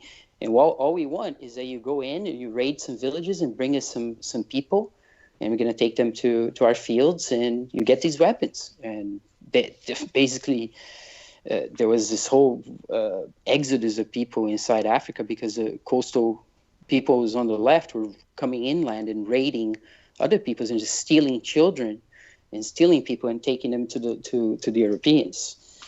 Yeah. So and then they all become just black and when they cross over the ocean. Yeah, it's so stupid, dude. This is the thing. This is why people hate the Bible. Someone's in the chat says, debate a Hebrew, they will answer all your questions. No, they literally will not. I have debated the top tier of them. It says, not everyone from Israel is of Israel. How can you explain that? And they'll just ignore it. And it says, anyone that comes to Yeshua inherits the seed of Abraham and the promises within. They'll just ignore that. So their very belief system's foundation contradicts what they say. You ask them, are all black people Hebrews then? They can't answer that. They just know they are because they're black. It's like, dude, shut up, bro. That is the stupidest thing I've ever heard. It's not because I'm biased and you think white people are evil, so I don't like the story. It's because it's just objectively stupid. And am I wrong? Isn't it similar to the Farrakhan guy or not? Yeah, similar. I'm just confused about race in total because can't race just change in like 60 years? I mean, there's no such thing as race, is it? Right. It's an invented notion. Yeah, because if I'm white and I marry a black woman and we have let's say a son, and that person is half biracial, and then that son marries a black woman, then that child that they have will be black. And then my race in 60 years changed from white to black. Now, again, if that great-grandson of mine marries a white girl and they have a mixed baby, and then that mixed baby marries a white person, then the baby will be white. So you can't. The outer appearance is very deceptive. I mean, Yeah. I have in my family, I have two sisters, my cousins, four sisters. Two have darker skin, and one is blonde with green eyes. And her grandfather is black, and her grandmother from the mother's side is blonde. Her mother was very dark, and her father was sort of white European. But she looks like you could say she's German or Austrian or something like this. You would never imagine like that her grandfather was black. I just feel like they do that. They just, could never explain that to people or talk about it because it would make people realize that race is an illusion. And it's just something not to be proud of. You were born that. It's nothing to be proud of. It's nothing to, I don't know. To me, it just seems like such an illusion. Yeah, it's an idea, right? It's been what has happened, which is something that has been, it's looked at critically in anthropology for a long time. Is this attempt to put together a nation with one language, one nation, and one race all together, kind of as a package. Right, and that's kind of what's being pushed in many places. But I'm okay with that. Are you talking about? I'm okay with that. I mean, if a bunch of black people got together and said we want to live on this island, and we want to not intermingle with white people, I don't have a problem with that. Just like if white people said, I mean, I really don't care what people do. If it's a grown adults making a decision, but go ahead. Enjoy yourself. No, I know what you mean. I know what you mean. The problem, though, I know what you mean. Like, you can totally write a book with that happening and working and stuff like that. I can totally imagine it. But the problem is that what we see is that people don't want that. Even if somebody may say, yeah, let's do this, people fall in love with people for different reasons. Right. Like, it really has nothing to do with things like that. And No. the whole history is just totally, littered with the stories like that. Like, it's everywhere, right? People breaking these crossing cultural barriers, going to another country and the kind of going with the wrong person. And during segregation in the United States had problems because people can't control themselves. Sometimes they just feel something for somebody else, and that's it. Yeah, absolutely. It That's shouldn't be we're something the human anybody race. should control. So that's because we're the human race. It's not. There isn't other subsectors. Now, could there be? Sure. And then they love to put. I mean, this is the job of the media. It's this turning of 50% against 50%. I've realized now that is their divide and conquer is their best method to control you. Is you can never have. They want to keep people, things at 50-50. Correct. They want to keep that. That's perfect. That's how you get the perfect division, the binary division. And if People you really fighting think against about each it, other. I mean, I It's hate to put myself in these positions where I say, like, imagine I was in charge of a bunch of people. But let's say that I was in charge of 20 people. And I'm going to subject them and control them and stuff. But I don't want them to know that. The best thing for me to do would be to constantly turn 10 of them against the other 10. Create this idea of male versus female. Create this idea of black versus white. Create this idea of vaccinations versus anti-vaxxers. Create this idea of mask wearers versus non-mask wearers. If I do that, then the 20 of them will always be battling each other. They'll be in chat rooms. They'll be on the internet. They'll be talking shit to each other. They'll be creating fake accounts to troll each other. And guess who gets left alone? Me. Yep, exactly. Hey, I don't know what y'all's take on this is. This is, from my understanding, the only quote-unquote race that can give birth to all their races is a black woman. So, yeah, I'm pretty sure that's been, like, scientifically verified. So that would mean, in theory, we all came from darker skin. And so if someone wants to tell me they know when that stops or cut off, or they can interpret when you're no longer considered special because over time your pigment changed, right, is so stupid, dude. It's so stupid. And I don't have any – that's the one thing that gets under my skin, bro. You know, like, I don't have any patience for that. You're not better than anyone because of your race. Race is a construct based on a pigment spectrum. No one cares. There's the human race. Please stop pretending you're special because of a story you've attached to your skin. And there's even black people out there saying that exact thing. It's not just us. Go ahead. Yeah, one thing that's quite funny in the history of the whole thing is that the guy who came up with the notion of Caucasian, you know how he came up with this? Where he comes from. this guy just decided that one of these eugenicists decided that Caucasus was the place where the most beautiful people were from. And then he called it Caucasian, and that's his notion of what white is. And they start basically inventing these categories, and they invent a race attached to people, say the Nordics or the Mediterranean, this type of the Mediterranean, that type of the Mediterranean, and then they get different kinds of attributes that supposedly they're able or better able or less able to do, depending on the racial categories that they came up with before. Essentially, that's how it works. It's a total ruse. And what is really funny about this is that I read the work of this guy called Apuleius, who's the writer of the first novel that survives in the West in Latin. He's a philosopher who wrote about a bunch of different things. And he debunks this idea at that time really well, the idea that one people has a particular type of personality. The notion that if you're born in Athens, you have to be smart. Or if you're born in another place, he mentions a number of places, so you have to be lazy here, you have to be smart there. And he says that doesn't make any sense because you get all these exceptions in all these places. Therefore, there's nothing that you cannot pin characteristics, personality characteristics to particular places or particular genetics or groups and whatever. Basically, he goes through that question. And that's like first, second century AD or something.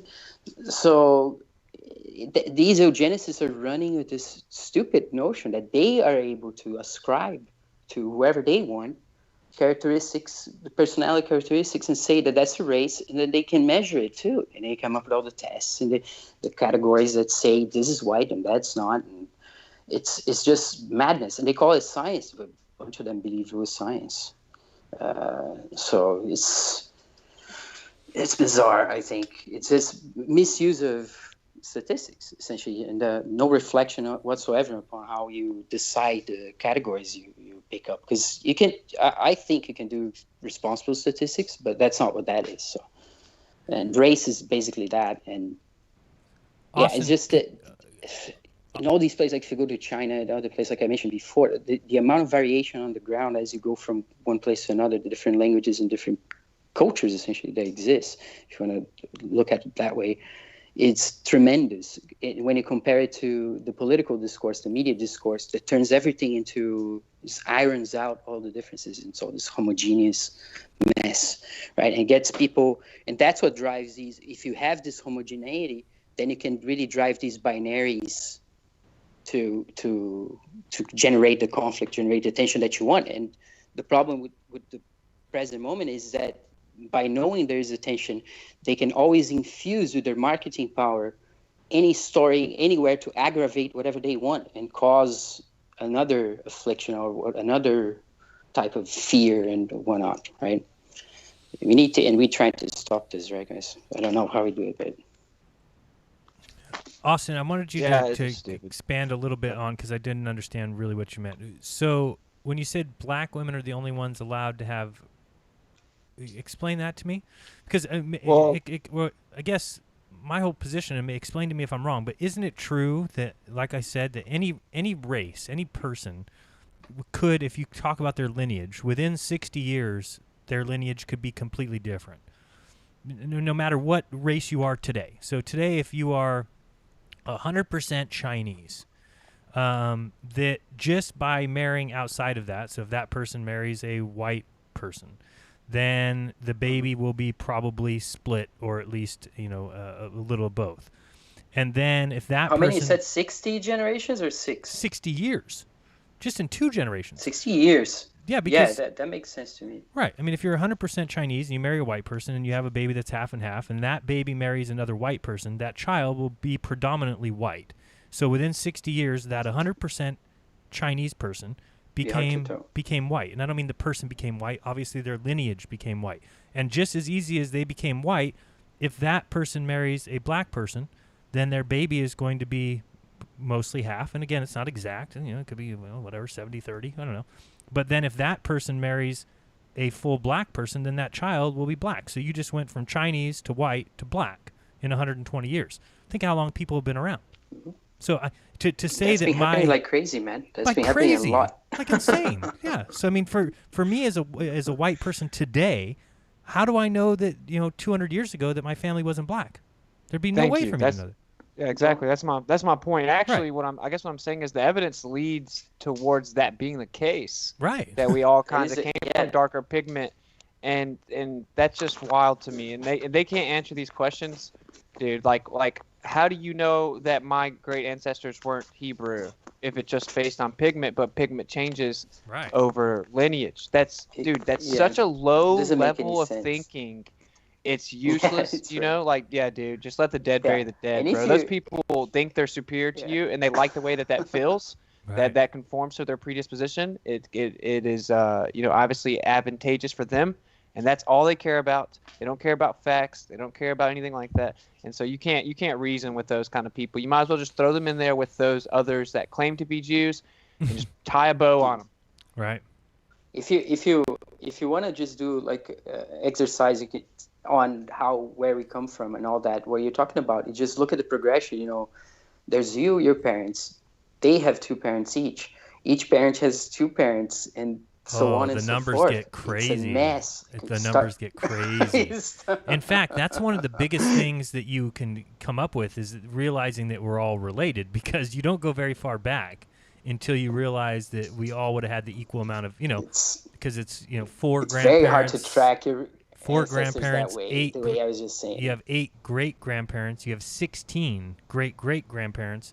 You have 32 great great great grandparents, and so on and forth. 64 great great great great great grandparents. I mean, that's insane to think about. 64 great great great great grandparents. What do you think? They were all the exact color of you? Get a life. There's just no way. It's just not the way it works. No way.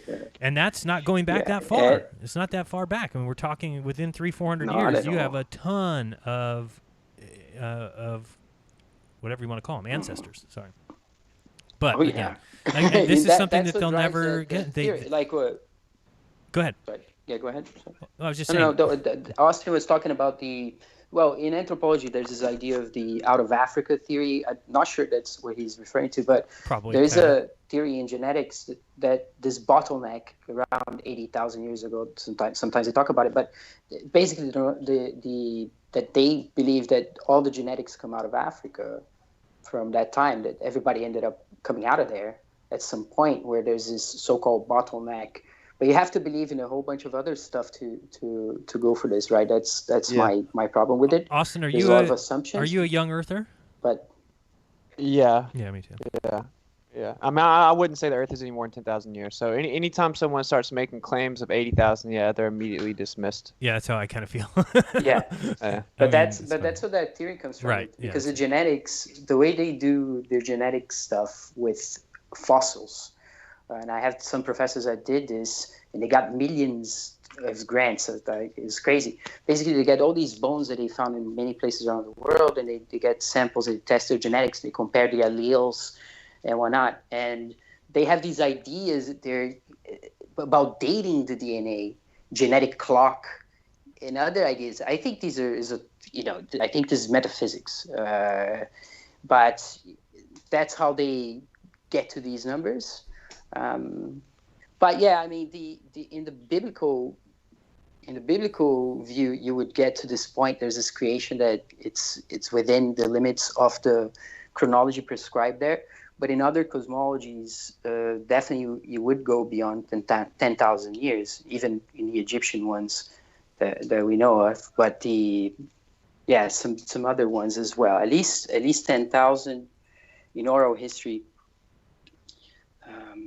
And then after, in terms of the Vedics, the Vedic cosmology, then it's millions of years and whatnot. Then it's like the day of Brahma, and then it's like very big numbers again. So it's different, and that's another cosmology. So right, of course, and then the cosmological realm is going to obviously inherently be purely philosophical, or like theoretical, or maybe not purely, but that's what it really is.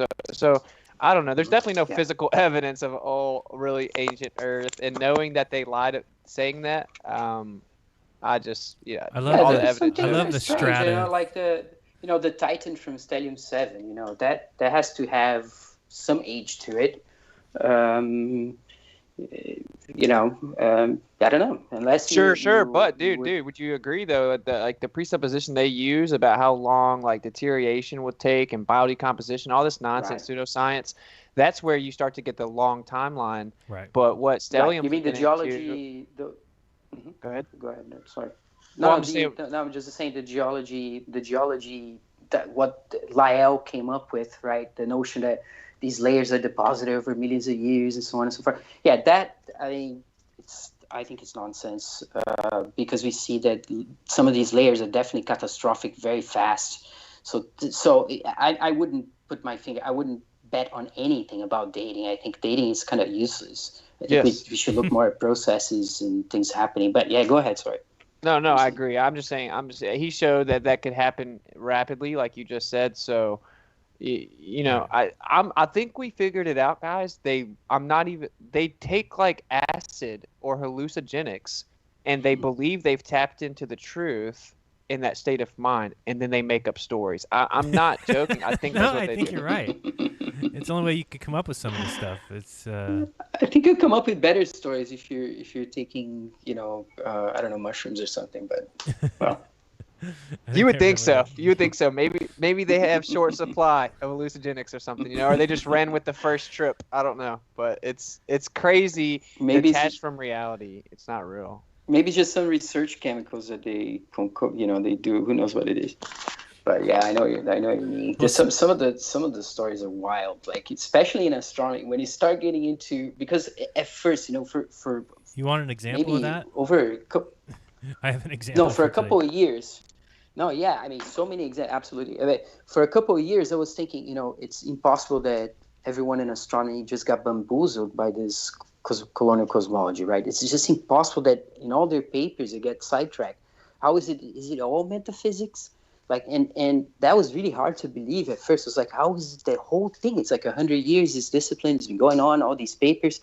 Then I said, okay, calm down, just go read some of it. And I started reading it, and I was like, holy fuck. I mean, what's going on here? It became funnier and funnier. I was like, wow, this is unbelievable. It really is what it is. But yeah, go ahead, sorry. No, I was just going to say, we had SX0 send a super chat, says, any woman can have kids of any color, depends on the seed. Well, yes, I think so. So yeah, I'll show this real quick. Go ahead, who's going to say something? No, I was saying, yeah, of course. I'm talking about the scenario in which both parents are black, and then a white kid comes out. Got you. Does that happen? That's happened? Supposedly that happens. And the UPS guy wasn't white? Come on. Like I said, I'm not saying I know this definitively, but I do, from my understanding, that is the case. They can't even theorize how it'd be possible outside of it being from like a black mother, because the spectrum of genetics is broader. Right. So you know what I'm saying? Like when you just limit it to a white person's offspring, the spectrum that they can carry on is much slimmer. And so that just logical deduction there, it's not a stretch for me to think that we all had darker pigment. And then there's all kinds of factors, right? Geographical ancestry, colder climate, et cetera, et cetera. And I don't know all the answers of how everything happened. History's crazy, right? We don't know, but no. I just think it's crazy. It does seem to appear we're clearly all one race. We all seem to have common ancestry. And people can't accept that. They think that we all just popped up on the earth, different colors, hating each other. Some of us were better than the others. You know, it's stupid. I saw this today, speaking of the nonsense in the astronomical world. This guy, I don't know if you've seen these videos from this guy. I've just kind of noticed him recently. It's Anton Petrov. He just talks about space and everything. And he always says, so this one's unexplained signals found while looking for dark matter.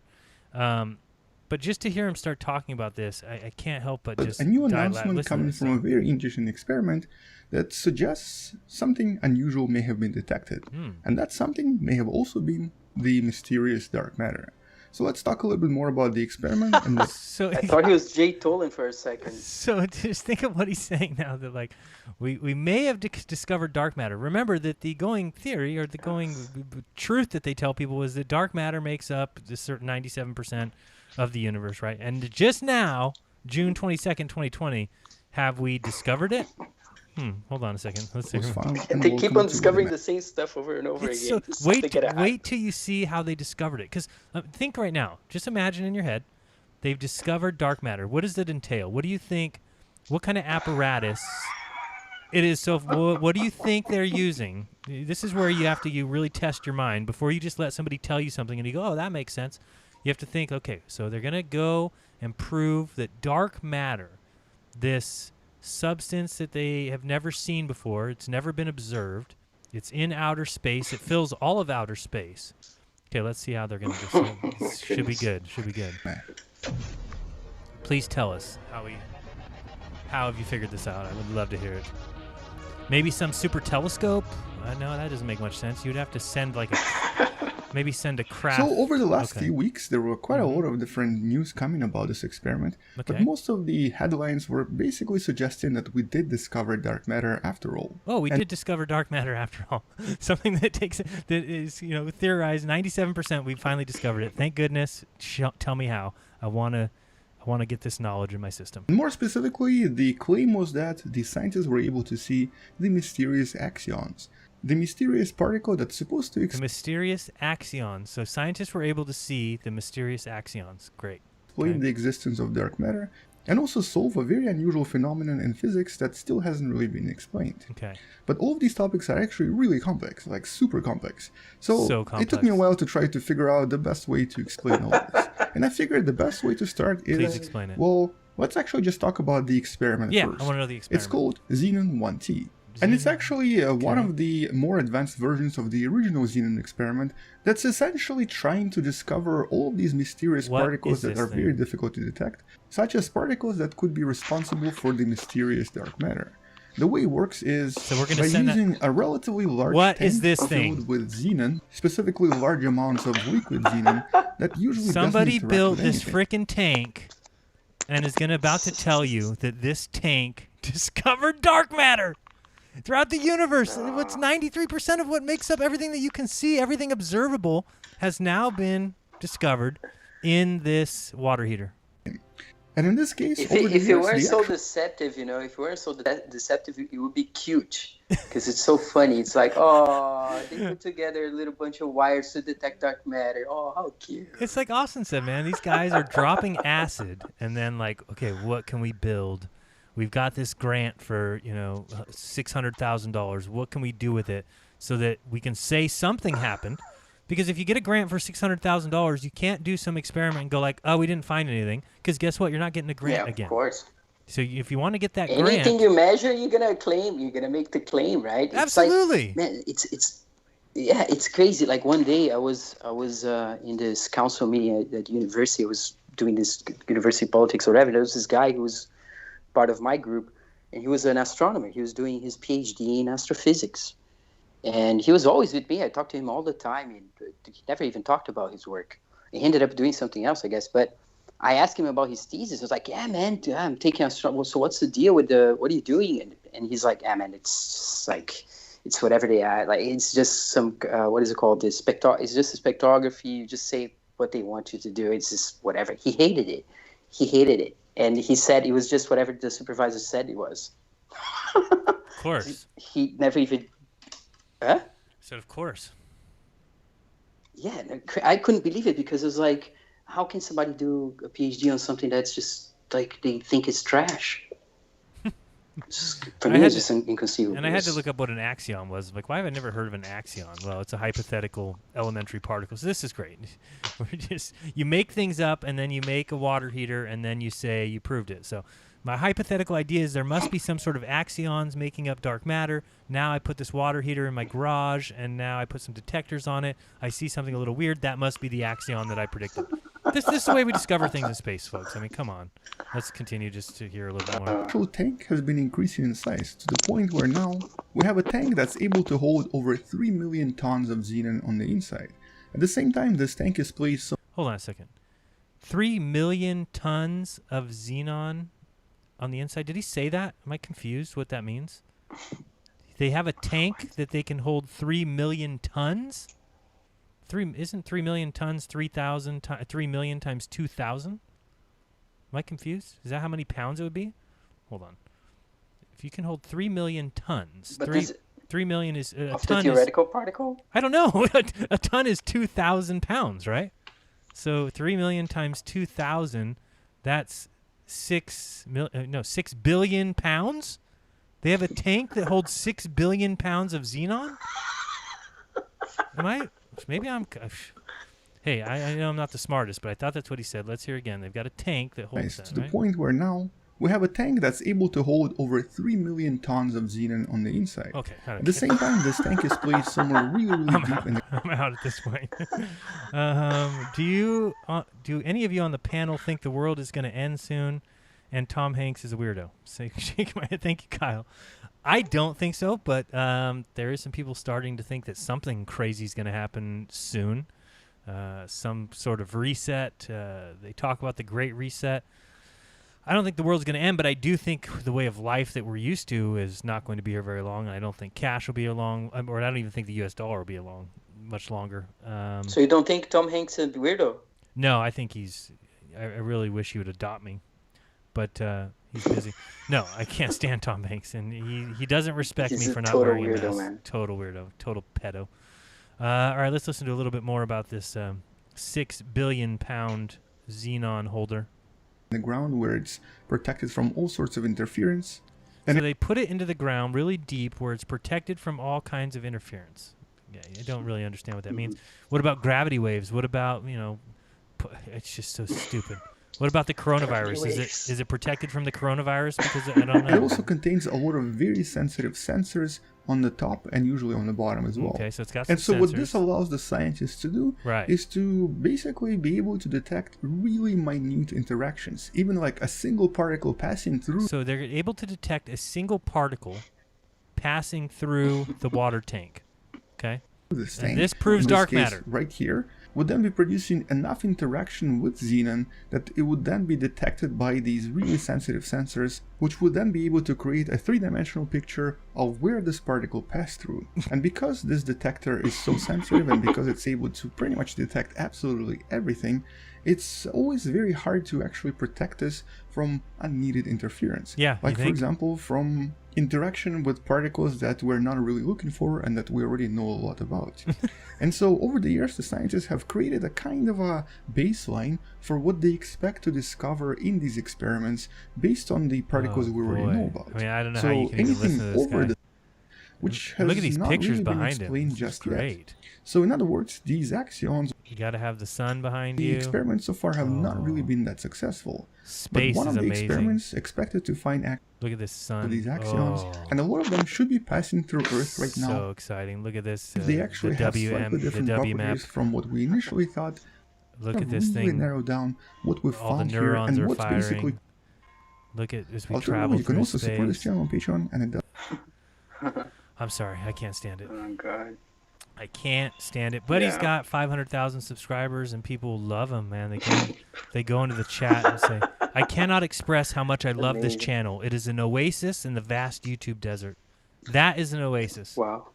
You know, it's amazed how much physics and astronomical work that is going on that we never would hear about if it wasn't for your brilliant videos, Anton.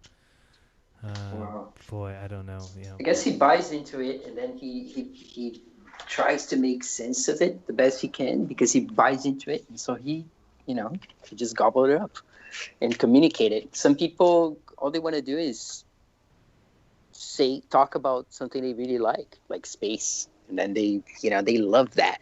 They put a lot of money on these young people who are very excited about space. Right now. Yeah, because it's the easiest way to make a channel and have that channel grow and have no fear. Again, just get on there and say space is great, NASA's fantastic. The bureaucracy is causing them not to go back to the moon. Make sure you're all wearing masks, social distancing, together at home, curbside pickup. It's easy. Right. So to summarize Forrest Gump's presentation here, they presupposed a theoretical particle. Right. They observed an interaction and then told us what was going on in this pseudoscientific fairy tale. And that confirms dark matter, which is connotated as we know nothing about it. So great, isn't it? I mean, Wow. this is why science is, should be followed religiously, and you should bow before it, because really what Austin just said is truly magical. I mean, so Austin and I would have to have some theoretical things. So we say, okay, Austin, what is moving the sun in our plane of existence? And me and Austin say, okay, there must be some sort of particle that we can't see or detect or measure, and we'll call that particle the Austin particle, okay? And we're looking for this particle. We've never been able to detect it. So let's now build a water heater, and let's stick it into the ground. We'll try and get it away from as much disturbance as possible, and then we will monitor what goes on in that water heater. And the second that we see something that we don't really know what it is, it must be the Austin particle. And Any irregularity substantiates what we guess. It's got to be that. It can't be anything else. And now it's proven, and thank goodness we predicted it back in 1977. Yes, dude, we deserve Nobel Prizes. And for all in the audience that doesn't know, dark matter and dark energy are just both parts of the ether field. Dun, dun, dun.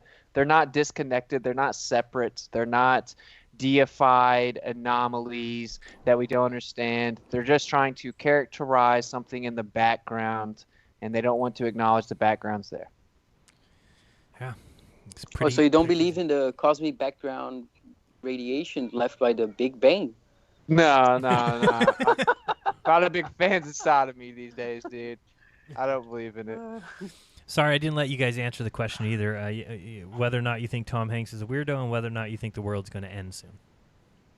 No, I don't think the world's going to end soon. I think we're in the time of things being revealed, and that can't be stopped. So we are experiencing a shift of sorts. I think they're trying to predictably program us to an end game of how they have like a control over us. But no, I don't think the world's about to end. And I don't think I don't have a bug out bag to sell you. Me the same. I don't know. The world doesn't end even if there's a catastrophe. The world will stay. But I don't think it's coming right now. But yeah, I mean, the weirdness of Tom Hanks has been established beyond a shadow of a doubt. That's for sure. I didn't want it to be the case. You know, I thought he was a good actor or something. I wonder if he's but then broke too. I saw Robert De Niro lost all his money. Sorry? So I wonder if he's broke too. You know, Robert De Niro, the coronavirus decimated his finances. He's broke now. He's only going to get $15 million a year. This disease is just destroying people's lives. No, I'm not. No, I don't think Hanks. I think Hanks is in another Another group of the bracket. elite, and he's. Have you seen the film he has, The Man with One Red Shoe, and then Dragnet, where they go to, I haven't they seen bust into a virgin being sacrificed at a pagan ritual, in a comedy. Remember that Dragnet from the 80s? Him I and remember Dan I Aykroyd. remember the show, but I don't remember him being in a movie called Dragnet. Really? Yeah, it's a movie.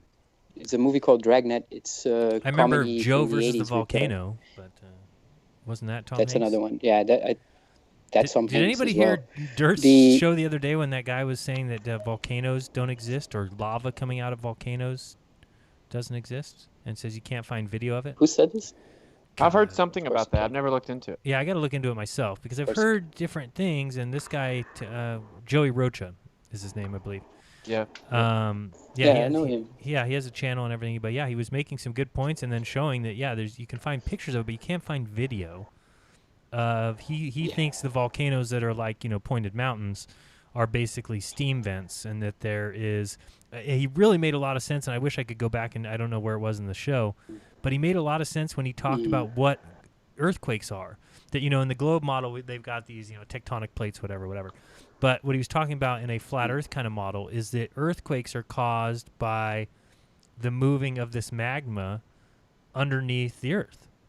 And that made a lot of sense to me. If you get a lot of pressure buildup, it could cause disks to slip.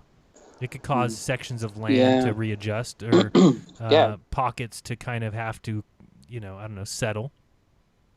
I don't know. Yeah, the problem is that when you bore a hole, you don't necessarily get to lava all the time. That's one of the problems with that model. That's why the globe model. Well, what he was saying is there's posits lava that, tubes. There's these lava chutes or tubes, right? Right.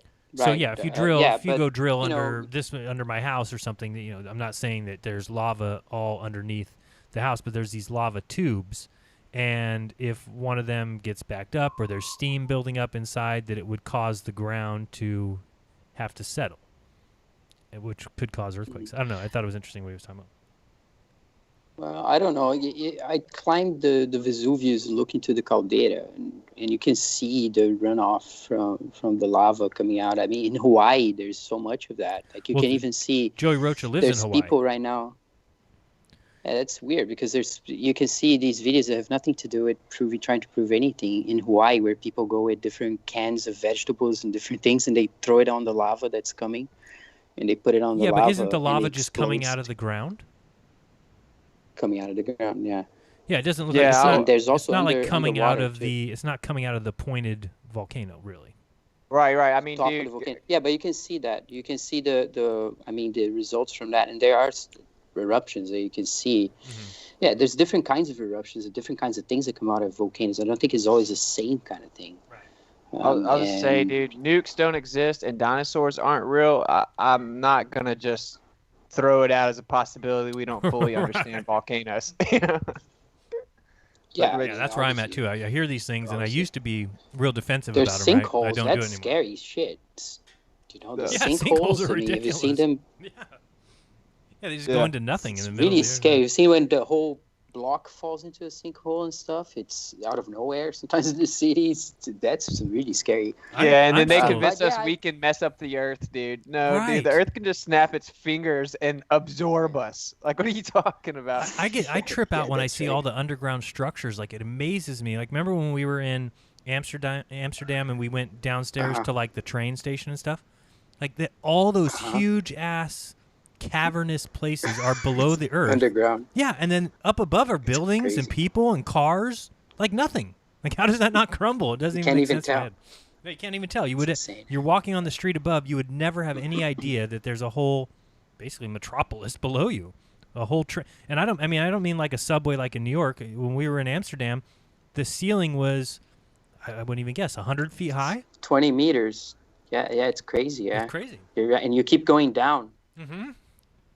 You have to take different flights of stairs. You get lower and lower and lower, and you're just in this huge, cavernous, underground railroad station. And you're like, dude, I was just on the ground. Yeah. We can't even explain earthquakes, dude. We don't know everything. You know what I'm saying? I don't know that we're supposed to know everything. I think this is very intriguing. I've actually been meaning to look into it because I'm friends with him on Facebook. I've seen him title a couple lives about that. I'm interested in it. They've consistently lied about everything, bro, or made up some pseudo-scientific fairy tale with the foundations of the globe Earth and falsely misrepresented everything in nature. So I'd almost bet that there's something more to it than we've been told. Yeah, absolutely. Imagine what happened to down that thing that is the mountain, the Mount Go in Spain, the one that Stallion talks about. What caused something like that to fall, right? Yeah, it would have to be something pretty massive. I don't know massive. what it is. Yeah. The other day it was funny. The creature is 5 kilometers long, right? Oh, the mountain that looks like an elephant? Yeah. Yeah. Not just looks, right? It has all these other features. But anatomical alignment, yeah, for sure. Pretty crazy. Or bones and, yeah. The other day it was like, I don't know, 2 o'clock in the afternoon or something. Missa and I are sitting on the couch, and all of a sudden there's an earthquake, and it's not a very big one. I think it turned out to be 5.2 or 5.4.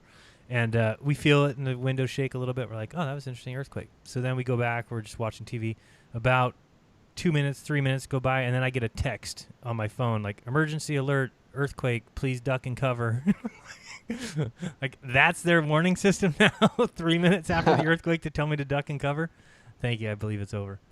I thought that was pretty funny. Well, I think earthquakes are certainly some electric in nature. I think the Earth acts as a dielectric plane. I actually found. You think they come from like the sun and alignments? Yeah, maybe. Yeah, maybe. I don't know.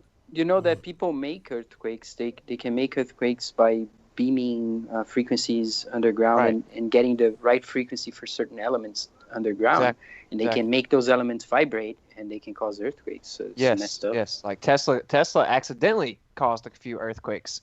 I actually found a document from 2001, a military document, and it's called Electromagnetic Propagation Over a Flat Earth.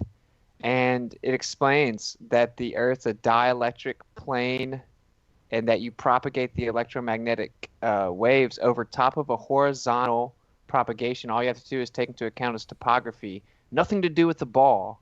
It has a disclaimer on there. It's like, this is not to be misconstrued as the Army's official position unless otherwise acknowledged by authorized documents. Destroy when no longer needed. And it's for a practical use of an energy weapon. So Wow. I'm saying, yeah, it's crazy. I'll send it to you. So I mean, they know for practical online? use, they assume the Earth's. Can I put a link to it? I'll send the link. Yeah, I'll put a link to it in the description too. Very intriguing stuff, man. What I'm saying is, for practical use, they assume the Earth is a dielectric plane. Well, you know what I'm saying? They have to understand how their weapons are going to work and propagate, right there. Exactly. Yeah. It's crazy funny. shit. Like that, it's the same with the flight manuals, right? How many are they? Talk about the stationary Earth. Yeah, tons. I mean, the thing about that, it's like, I think that's our biggest argument that we kind of overlook, because they say it's for mathematical simplicity. It's like, no, dude, this is practical use. This means that when this is practically used, that's physical evidence of a flat Earth, because it's working. You know, it's working. They literally requested them to map it out over a flat Earth so they could use an energy weapon. And in the conclusion, they say, yes, the most efficient way would to have a vertical propagation, a vertical tower over a flat Earth. So that they needed to know how to make energy weapons. Sorry. No, I just think it's very telling. You know, all practical use is a flat, non-rotating surface. That's our biggest piece of evidence, almost. I mean, it's not, but it's just a huge one, you know? It's another interesting thing is how they send balloons up. Now they came out saying that they have all these balloon programs people didn't know about. But then they say that the balloons are going to orbit, right? That's another trick, right? And it's the same in balloons. Obviously, they would work in a over a flat plane. And that's, remember Andrea Barnes? Yeah, the one who went to the edge, supposedly. Yeah, supposedly disappeared in Antarctica. But I think one of the first things she did was to get on a balloon and stay up for days and see if the balloon would move, if the Earth will move under. This is interesting. I was just looking at, Dave sent a Wayfarer playlist, which we can talk about shortly. But then I saw somebody comment in there with a Stanley Kubrick video, which I wanted to see because it says, "Don't fly too high." I've never heard him say that, so I want to see, is that what he says, or am I missing something? Let's see. Years of his life, shunned by the film industry he had created. I've compared Griffith's career to the Icarus myth, but at the same time, I've never been certain whether the moral of the Icarus story should only be, as is generally accepted, don't try to fly too high, or whether it might also be thought of as forget the wax and feathers and do a better job on the wings. One thing, however, is certain. Was that cryptic? What do you think, Austin? He certainly said it right there. Should the moral of the story be don't fly too high? I don't know. You know the story? No, tell me about it. I mean, that's the one where he flew too close to the sun, right? And that one. Yeah, he has the wings, right, to fly. I think he steals the wings, I guess. Not so sure. But, essentially, that's it. He flies. Yeah, he melts. He melts or something. Yeah, he melts. Yeah. I think that's certainly what it is, dude. Encrypted.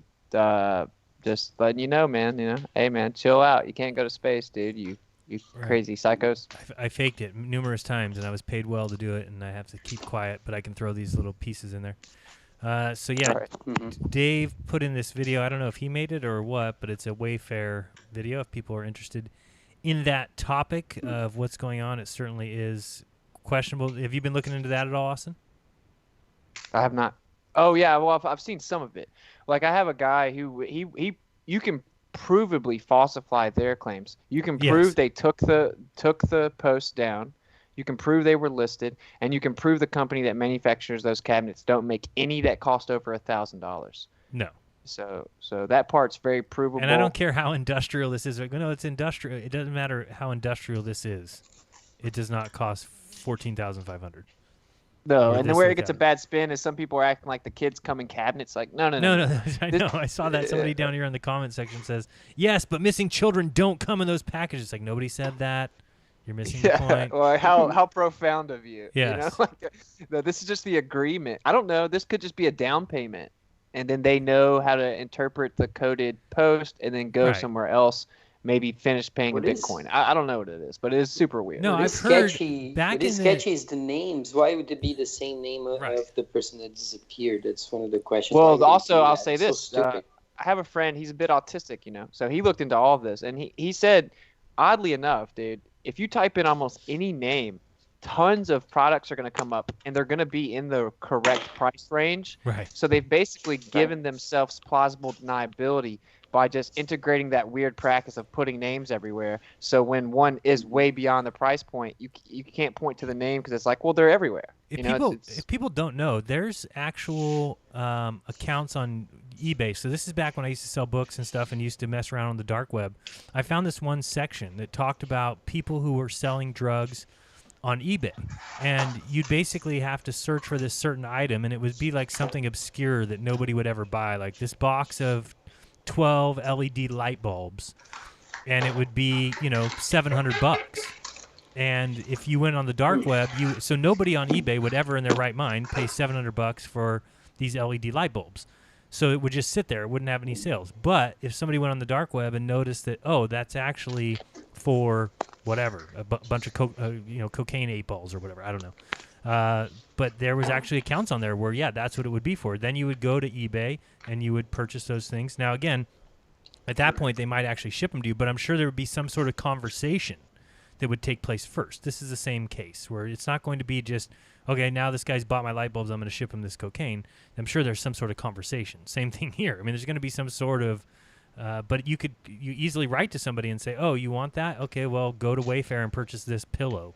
And Right. their whole contention of, oh, these are the correct items and the correct prices is just horseshit, especially when they're the ones that set the prices. Yeah, you can And prove the that what they person's- said was a lie, and then you have to, of course, ask why would you lie. They said it's the accurate price. You can go literally prove that company doesn't make any cabinets that cost more than $1,000. So why lie? I will say this, though. I'm very suspicious of how much traction it's gotten. Yeah, it's a little bit suspicious. And I think that might fit in with my Ostradamus prediction, where this is the diet woke illusion of pedophiles going down. Q's real, Trump's the hero, yay. Yeah, I don't know if anybody's but it's going kinda- down it's for kinda it. Wasn't the CEO of the company, isn't it? He's sketchy as well. Isn't there issues with people inside the company facilitating this? I don't know. I wouldn't be surprised. What do you mean, like with the practice itself, or with it getting so mainstream?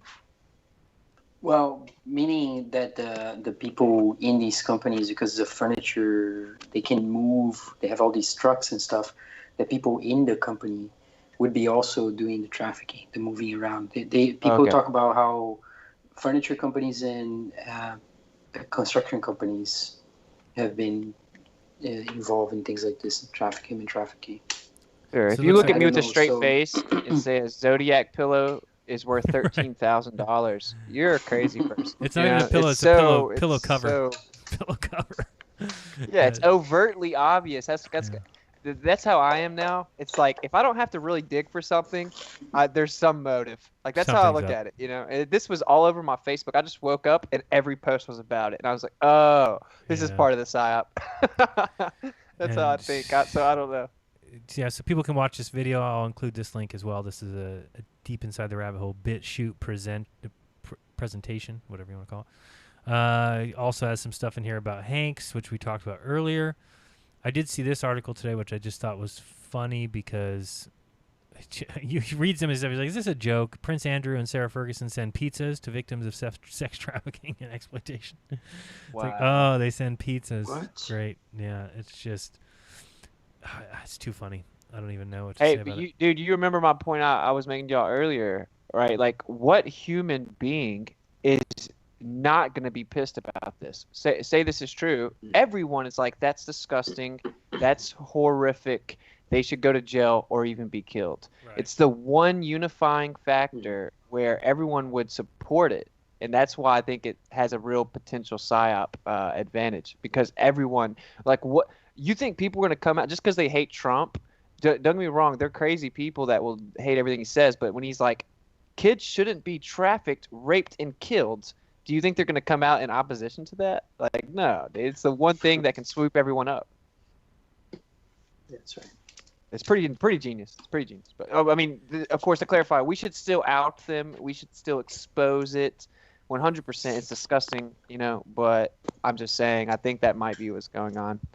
Not to be a damper. But do you think even Hollywood people might go to jail?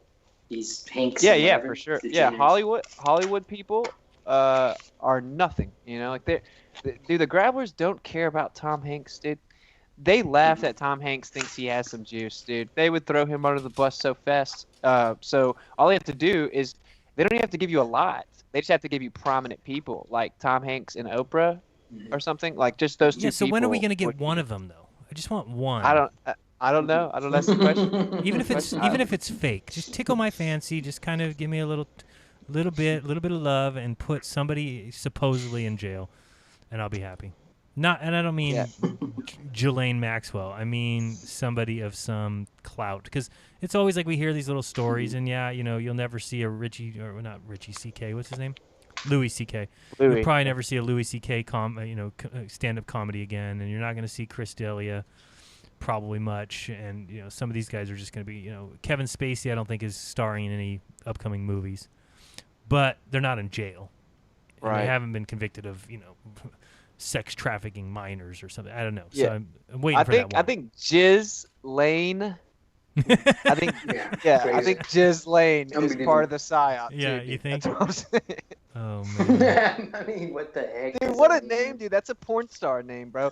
Ghislaine. Yeah. Dude, I don't care what anyone tells me, dude. The world's a movie, dude. And I think a couple of these actors go down. But especially because they, I see people arguing about it's actually pronounced Ghislaine. Like, shut the hell up. Yeah. Get the S Whatever. out That's of not it. what I see.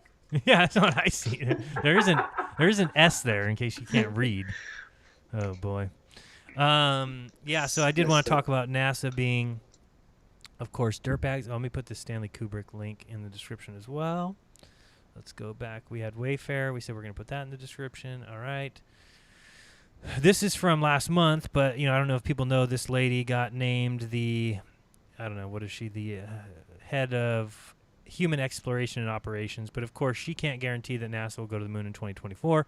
We've seen articles come out this week saying that certainly not. They won't be able to meet that aggressive goal now because of Corona, of course, right, and changes. Then I saw recently that NASA is going to delay the launch of the James Webb Telescope. I mean, if people don't know what's going on with this James Webb Telescope, it's probably the funniest thing ever.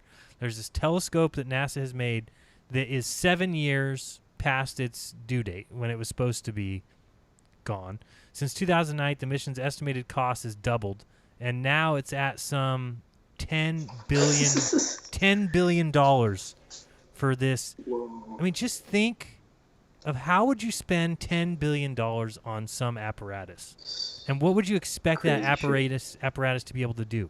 I mean, are people just like confused of what $10 billion is? It is so ridiculous to think that. I mean, think of what you could build with $1 million, or $2 million, or $25 million, or $100 million. Just think of all the things that you could do with $100 million. Now think $500 million. Ridiculous. Now think $999 million. That's insanity. All the amazing things you could build with that, all the stuff you could do in the world, and that's not $1 billion. It's just stupidity for anyone to keep pumping money into this company, into this, government agency that is nothing but a jobs program and a masquerading for keeping people believing that we live on a ball. That's what it's for. Oh boy, I just can't. You couldn't possibly, if somebody said, here's $10 billion, build something. You couldn't. There's not even such thing as parts that you could put together that would cost $10 billion. But we're supposed to believe that's what's going on. Anyway, So and they still have more money to spend. Oh yeah, it just keeps going. And again, I've talked about it a million times. Every single year, at the end of the year. So imagine at the end of 2020, what will happen is they're going to be late. They already moved the date back to whatever, October of 2021 or something, right? So come the end of this year, they're going to need to go in front of Congress, and they're going to say, we don't have any money set aside for next year to do this James Webb Telescope, and we're out of money now. Can we please have an additional $1 billion for the James Webb Telescope? So here's Congress's choices. Number one, they say no. By saying no, you've just wasted the $9 billion that you think you've spent on the James Webb Telescope already.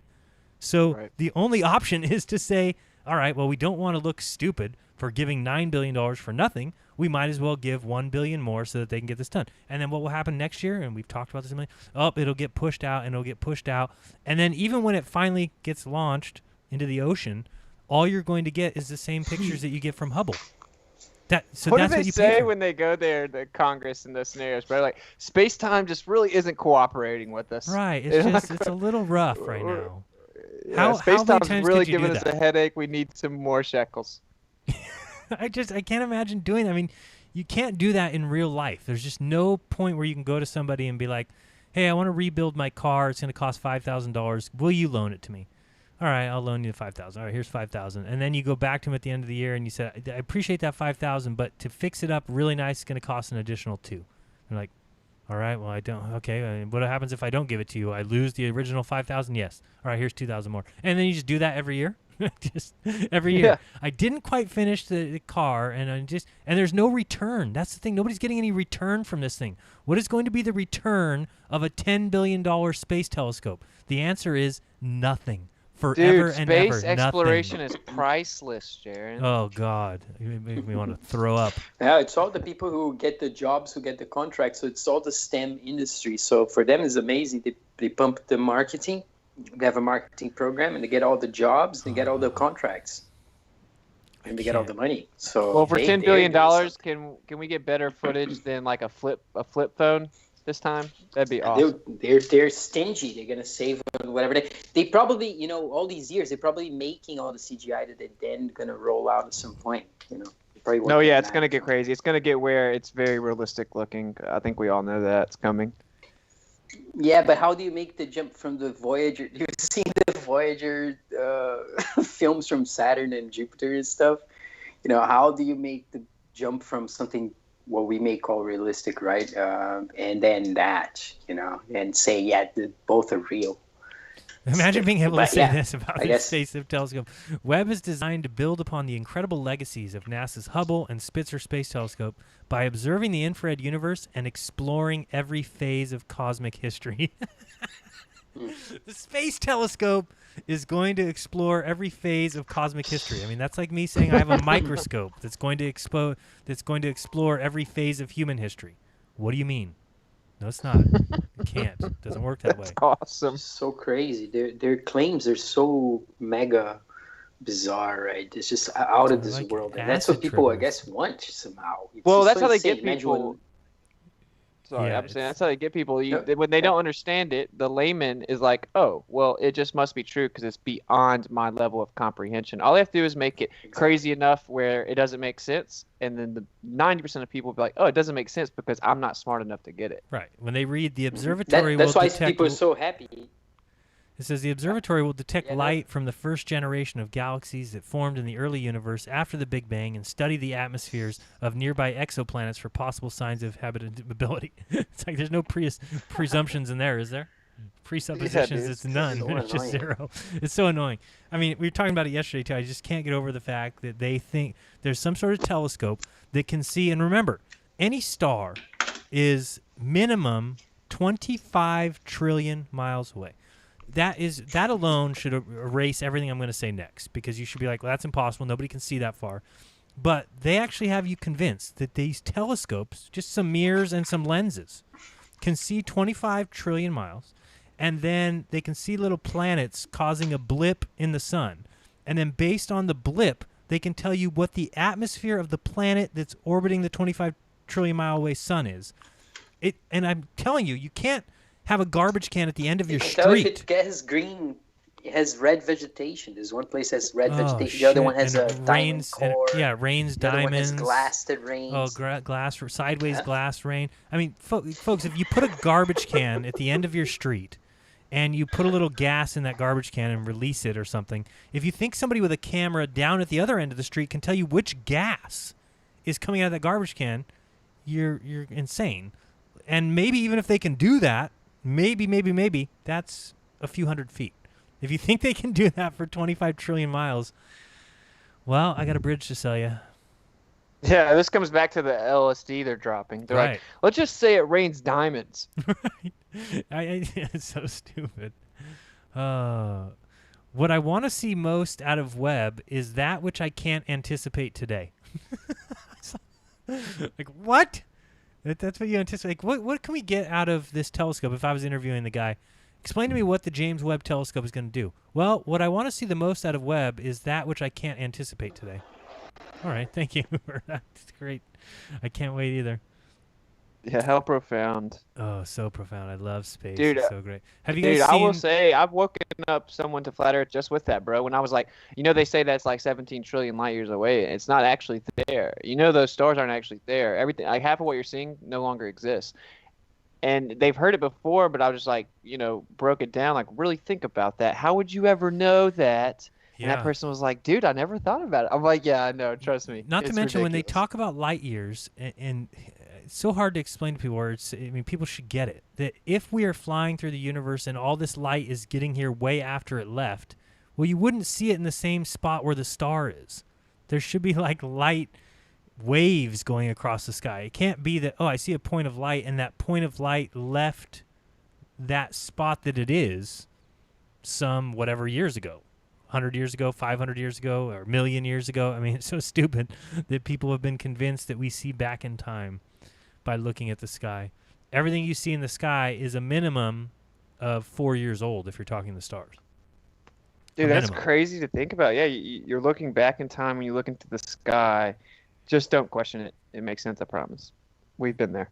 Yeah, and if you were on, if you were on another star, if you were on another star 65 million miles or 65 million light years from us, and you look through your telescope, if you had a strong enough telescope, you'd see the dinosaurs. It's pretty impressive. Yeah. That's all we gotta do to prove dinosaurs is look through space. Yeah, we just have to go back, and if we look hard enough with the James Webb Telescope, we might find dinosaurs on other planets, and that would tell us that as long as it's 65 million light years away, that probably they're having humans about this time. Exactly. You see That's the how edge. you You can see prove the evolution. edge of the multiverse, right? It's one of the things he's gonna see. Oh boy! Don't get me started on multiverses and horse shit.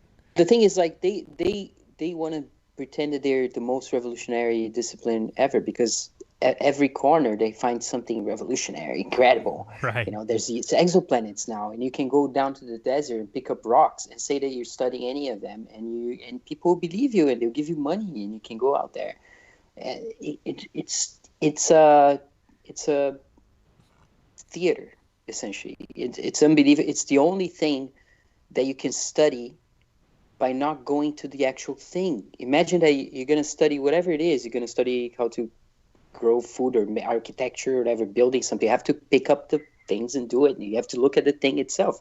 With exoplanets, you don't. You can look at the Earth and you study the other place. And this logic somehow is science for them. And they have even exobiologists and stuff now. How's that even possible, right? It's insane.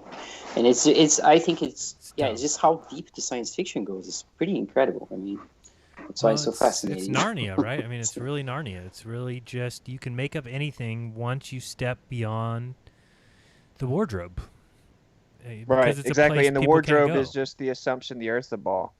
Right. Right. It can't be anything but a fairy tale after that. Like if you presuppose something inaccurately about the crux of your theory, then everything else is garbage. It's just a fairy tale, dude. It can't be real. No, and that's why when people may have a lot of questions about what do you believe about this or what do you think this is, and I don't have the answers, but I know that what we're told is not real.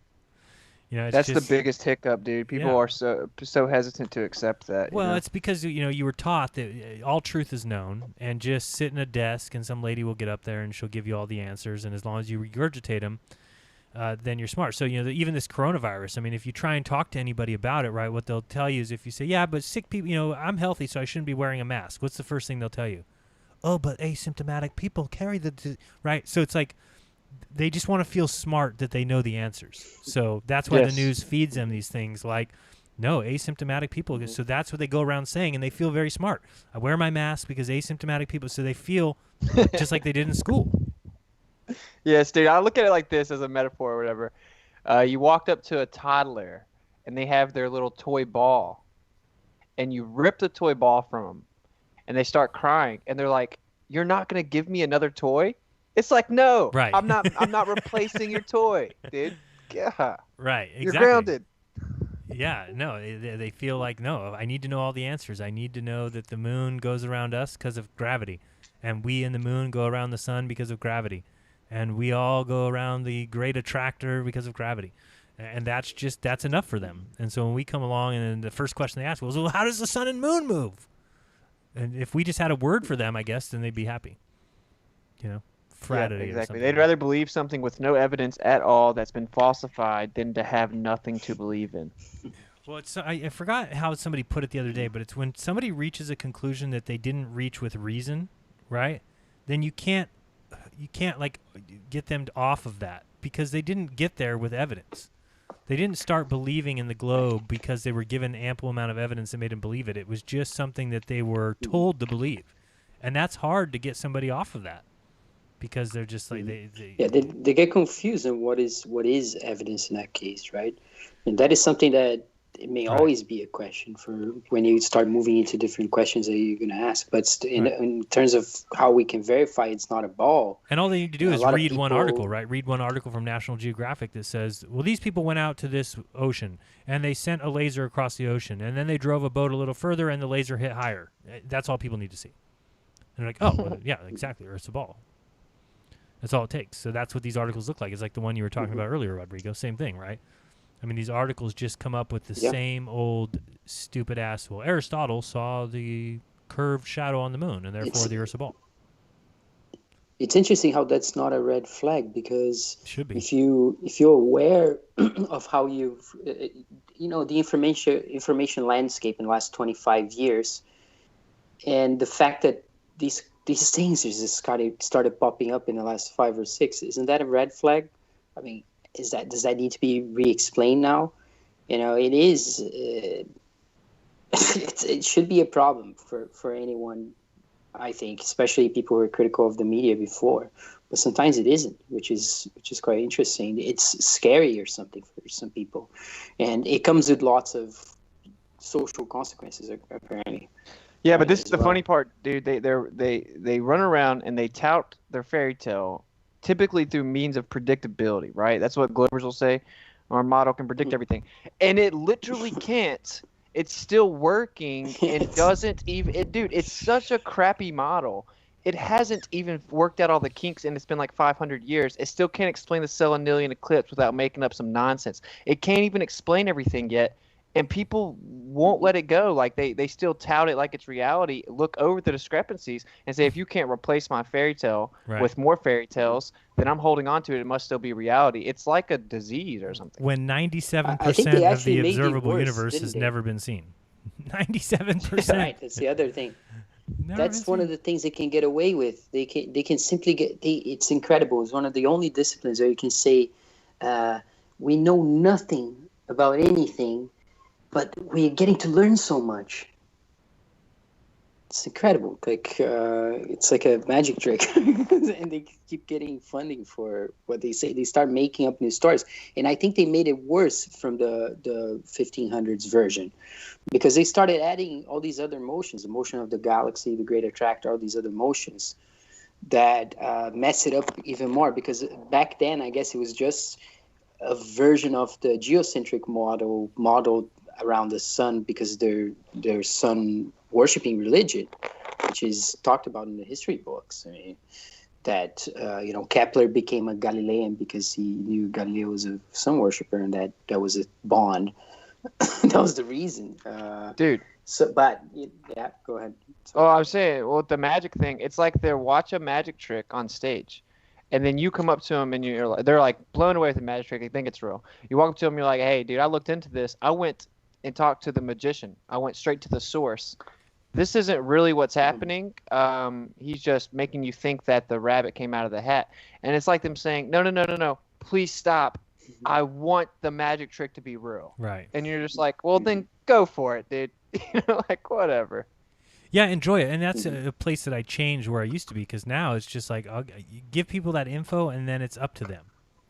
If they want to be swindled, then go ahead. I mean, if somebody was stealing money from me, let's say little by little or something, or stealing something from me, and somebody came and told me, hey, this is what's going on, here's the evidence for it. If I'm blind to that and say, no, I don't want to hear that, I don't think it's true, then any more money stolen from me at that point forward is kind of my fault. And nobody should really be stepping in every day to tell me. If I want to be swindled, then I should get to be swindled. So yes, I want to dude. be that Another good analogy I use is if you walk up to someone and you have a phone in your hand, you're like, look, dude, your girl's been cheating on you. Here's a video of it. It's like they won't look at the video because they can't figure out why she would.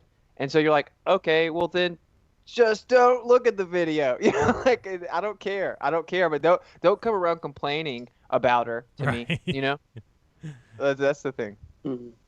So I don't know. I think it's kind of for the people who believe the ball. When you start questioning it and showing the information, it's kind of like this massive movie spoiler. It's kind of like a spoiler in a film when you tell them the plot. It just literally blows away the whole fantasy. So it really triggers them. There's nothing else to stand on. Like you said before, they need something to believe on. But I think it goes even, you know what I mean? It goes at that level. I think it's a good analogy as well with the spoiler somehow. And it has something to do with that, because all these images, that is what it is. The science fiction is what they love and what keeps them glued to Elon Musk and all these other, and the whole deception itself as it unfolds, right? And that's hard to let go. And there's so many analogies, like the Santa Claus and the baby toy, and so on. And all of them really tell the similar story, right, from different aspects, which is cool. But yeah, it's amazing that it's one part of the person hasn't grown. I talked about it as a kind of atrophy of the sensorial apparatus. Yeah, basically, it's a personal decision, So I did have to grow a lot like that.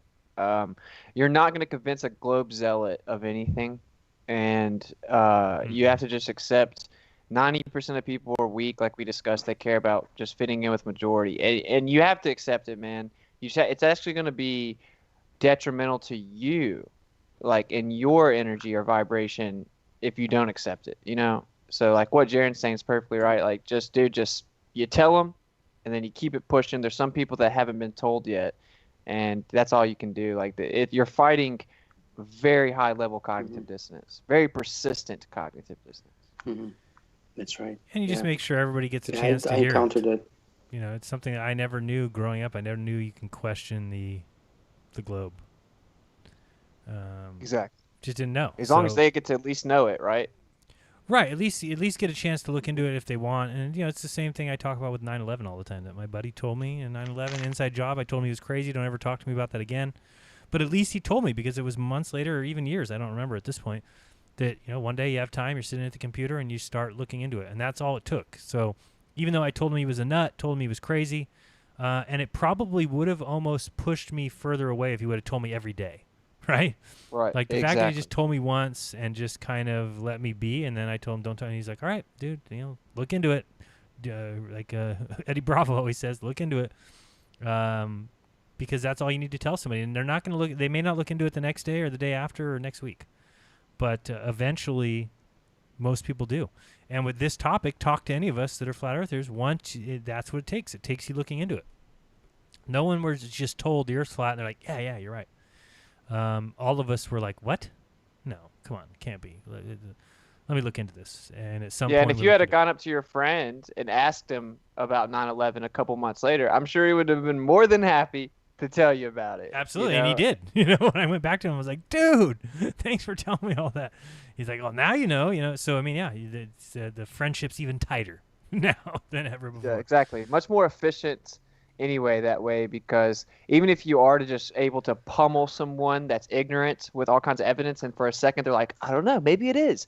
They're not really coming to that decision themselves. It's not going to last. They're just going to be one of these people that run around and claim they converted away from flat Earth or something, So it's just, it's actually inefficient anyway.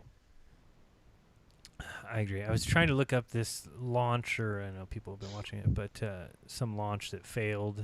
Of course, it looks like every other launch going out towards the water.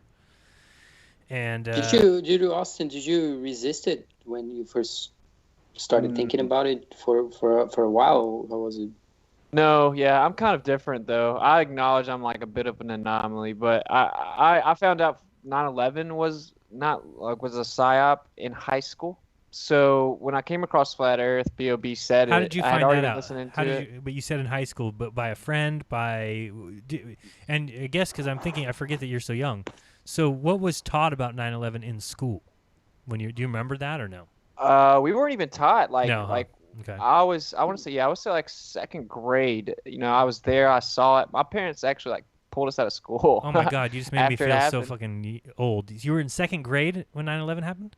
I think so. Yeah, Wow. Second grade. Yeah.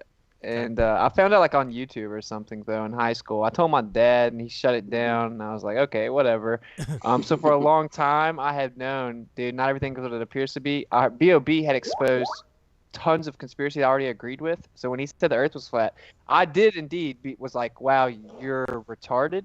Now I can't listen to you. But when I went and looked into it, dude, I noticed there were no pictures of Earth. Instantly, I was like very open-minded about it. I wanted to answer all my questions and look into all of it. And so a lot of people aren't like that. I think it's all relative,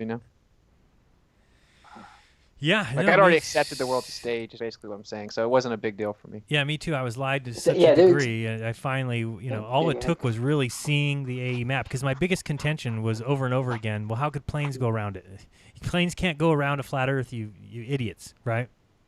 So seeing the AE map was the first time like, oh my goodness, how can everything that you think be destroyed with just one little image? And you're like, how did I not think that? And it was because I was so blocked with what I had been taught that, circumnavigation proves it, planes going around it proves it. And then when I saw that one guy going for the record for north-south circumnavigation, I was like, I'm going to watch this guy. He had some sort of track on his plane. We'd be able to see his exact path over a couple days. 2015, December, I think it was. And he went to the 90-degree marker, turned around, went back to Brazil, went up to the north, and they gave him the record. And I said, all right, that's it. That would never be considered circumnavigation unless circumnavigation was impossible and they were hiding it. Never. Right, dude. That was a big one, dude. You just named two good ones. No north to south circumnavigation was a big one for me. Just understanding circumnavigation east to west around a central point was big for me. The visual, like you said. Right. And then the real big one was, of course, the not pictures. And then the second one that really did it for me was that the sky resets over top of us every year for all of recordable history around the center. I was like, what, dude? That doesn't make any sense, bro. No.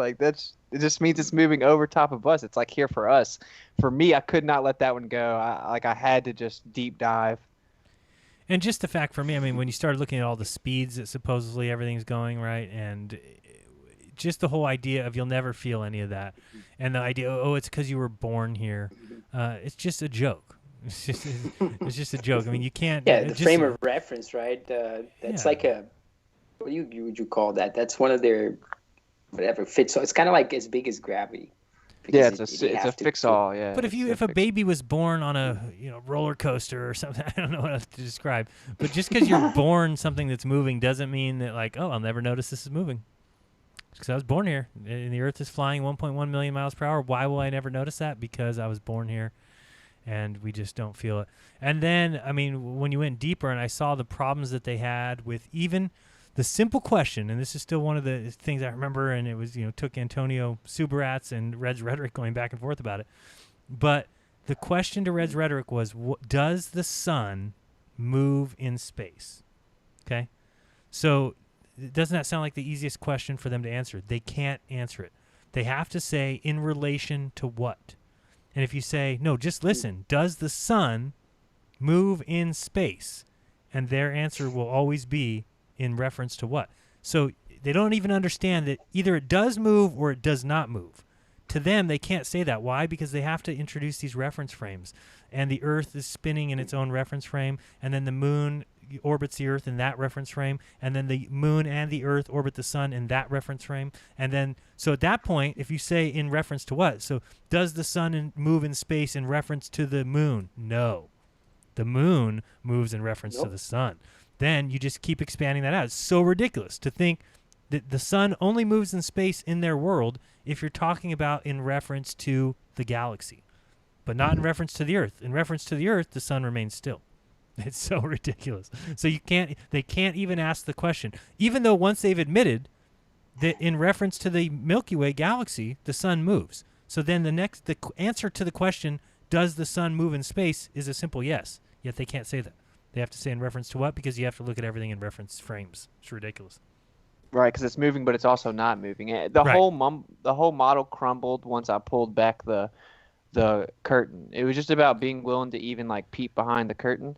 Another big one for me, which is not as physical evidence or anything, but I read Albert Pike. I read excerpts from Morals and Dogma where he straight up tells you the Earth's a plane, dude. Everyone throughout all of history's known it. All of our secret societies know it. We use planar trigonometry. That's what the Earth is, and that's the only way that it can be utilized. And I was like, oh, so the little grabblers, again, at that point, I already knew the importance of like secret societies, you know? So I was like, well, if they know what's up, you know, we're just the stupid people that just believe whatever we're told with no evidence. So it's just about, is the person willing to look behind the curtains, even if it's going to make them uncomfortable? And the answer, unfortunately, is typically no, not at first. No, mostly not. But I mean, you can find some people that, like I said, if they've been open to some other deception in the past, then they're much more welcoming to like, well, I've been lied to before. I mean, some of these guys just must feel like they've never been lied to in their lives or something. I don't know.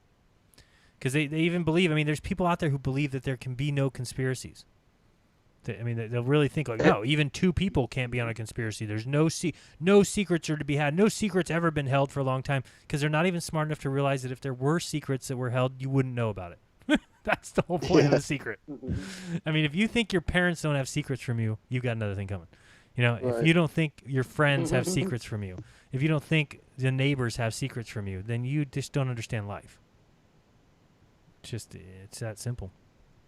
But who knows? All right, so we did that. What else did I have?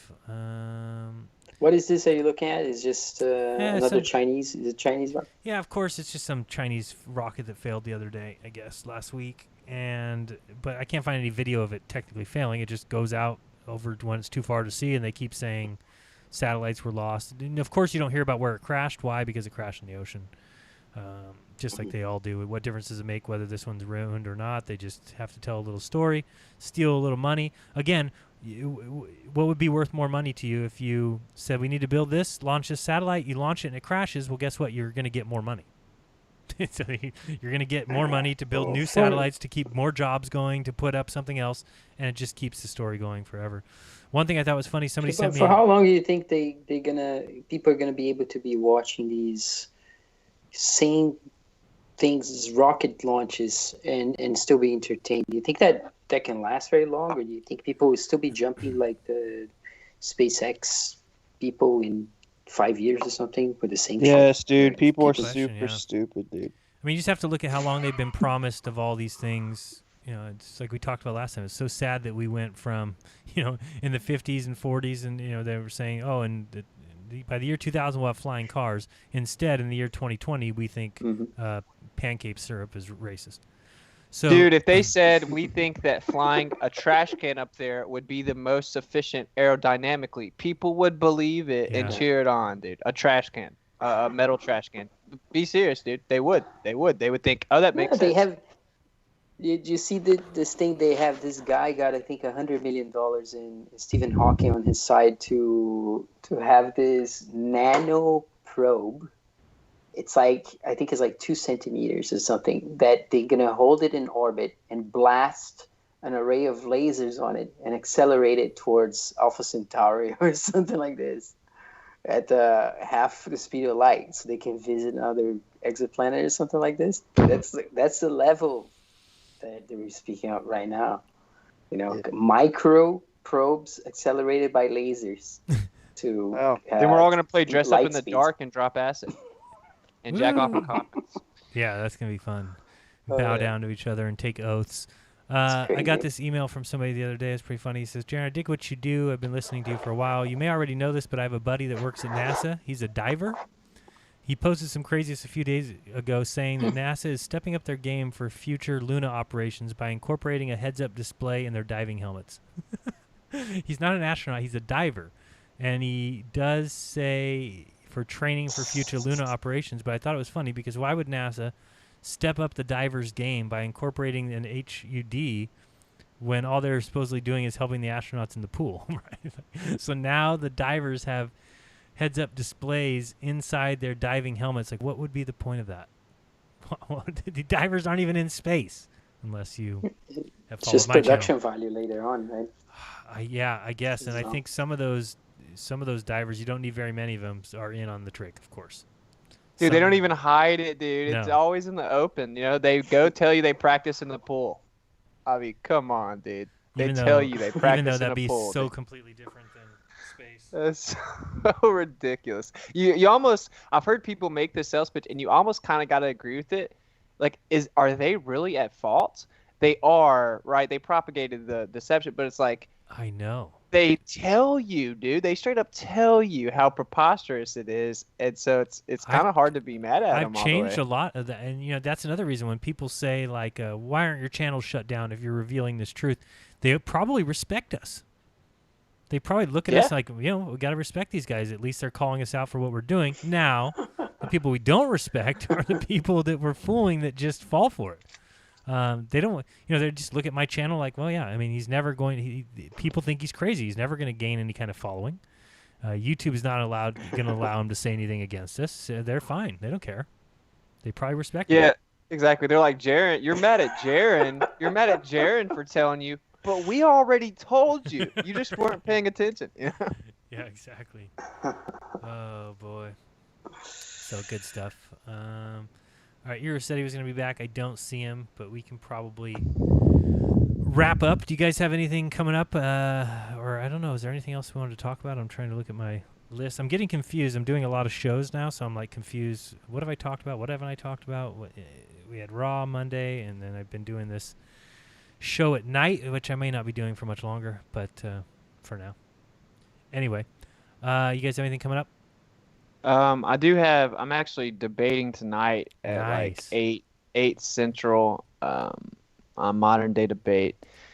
So I guess I'm gonna go get something to eat and go destroy that dude's religion and see how it goes. Who are you debating? Some dude named Tom Jump, T Jump. I don't know. But yeah, I know. Wait, is it gonna be on your YouTube channel? What time? 8 Central. What time is it? Yeah. 3 hours from now, 8 p.m. Central. Okay. Yeah. And damn, that sucks. It doesn't matter. It's gonna be the typical thing. But yeah, it's a Mactoon kind of character.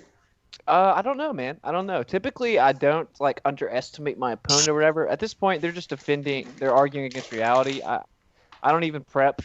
I don't know anything about him.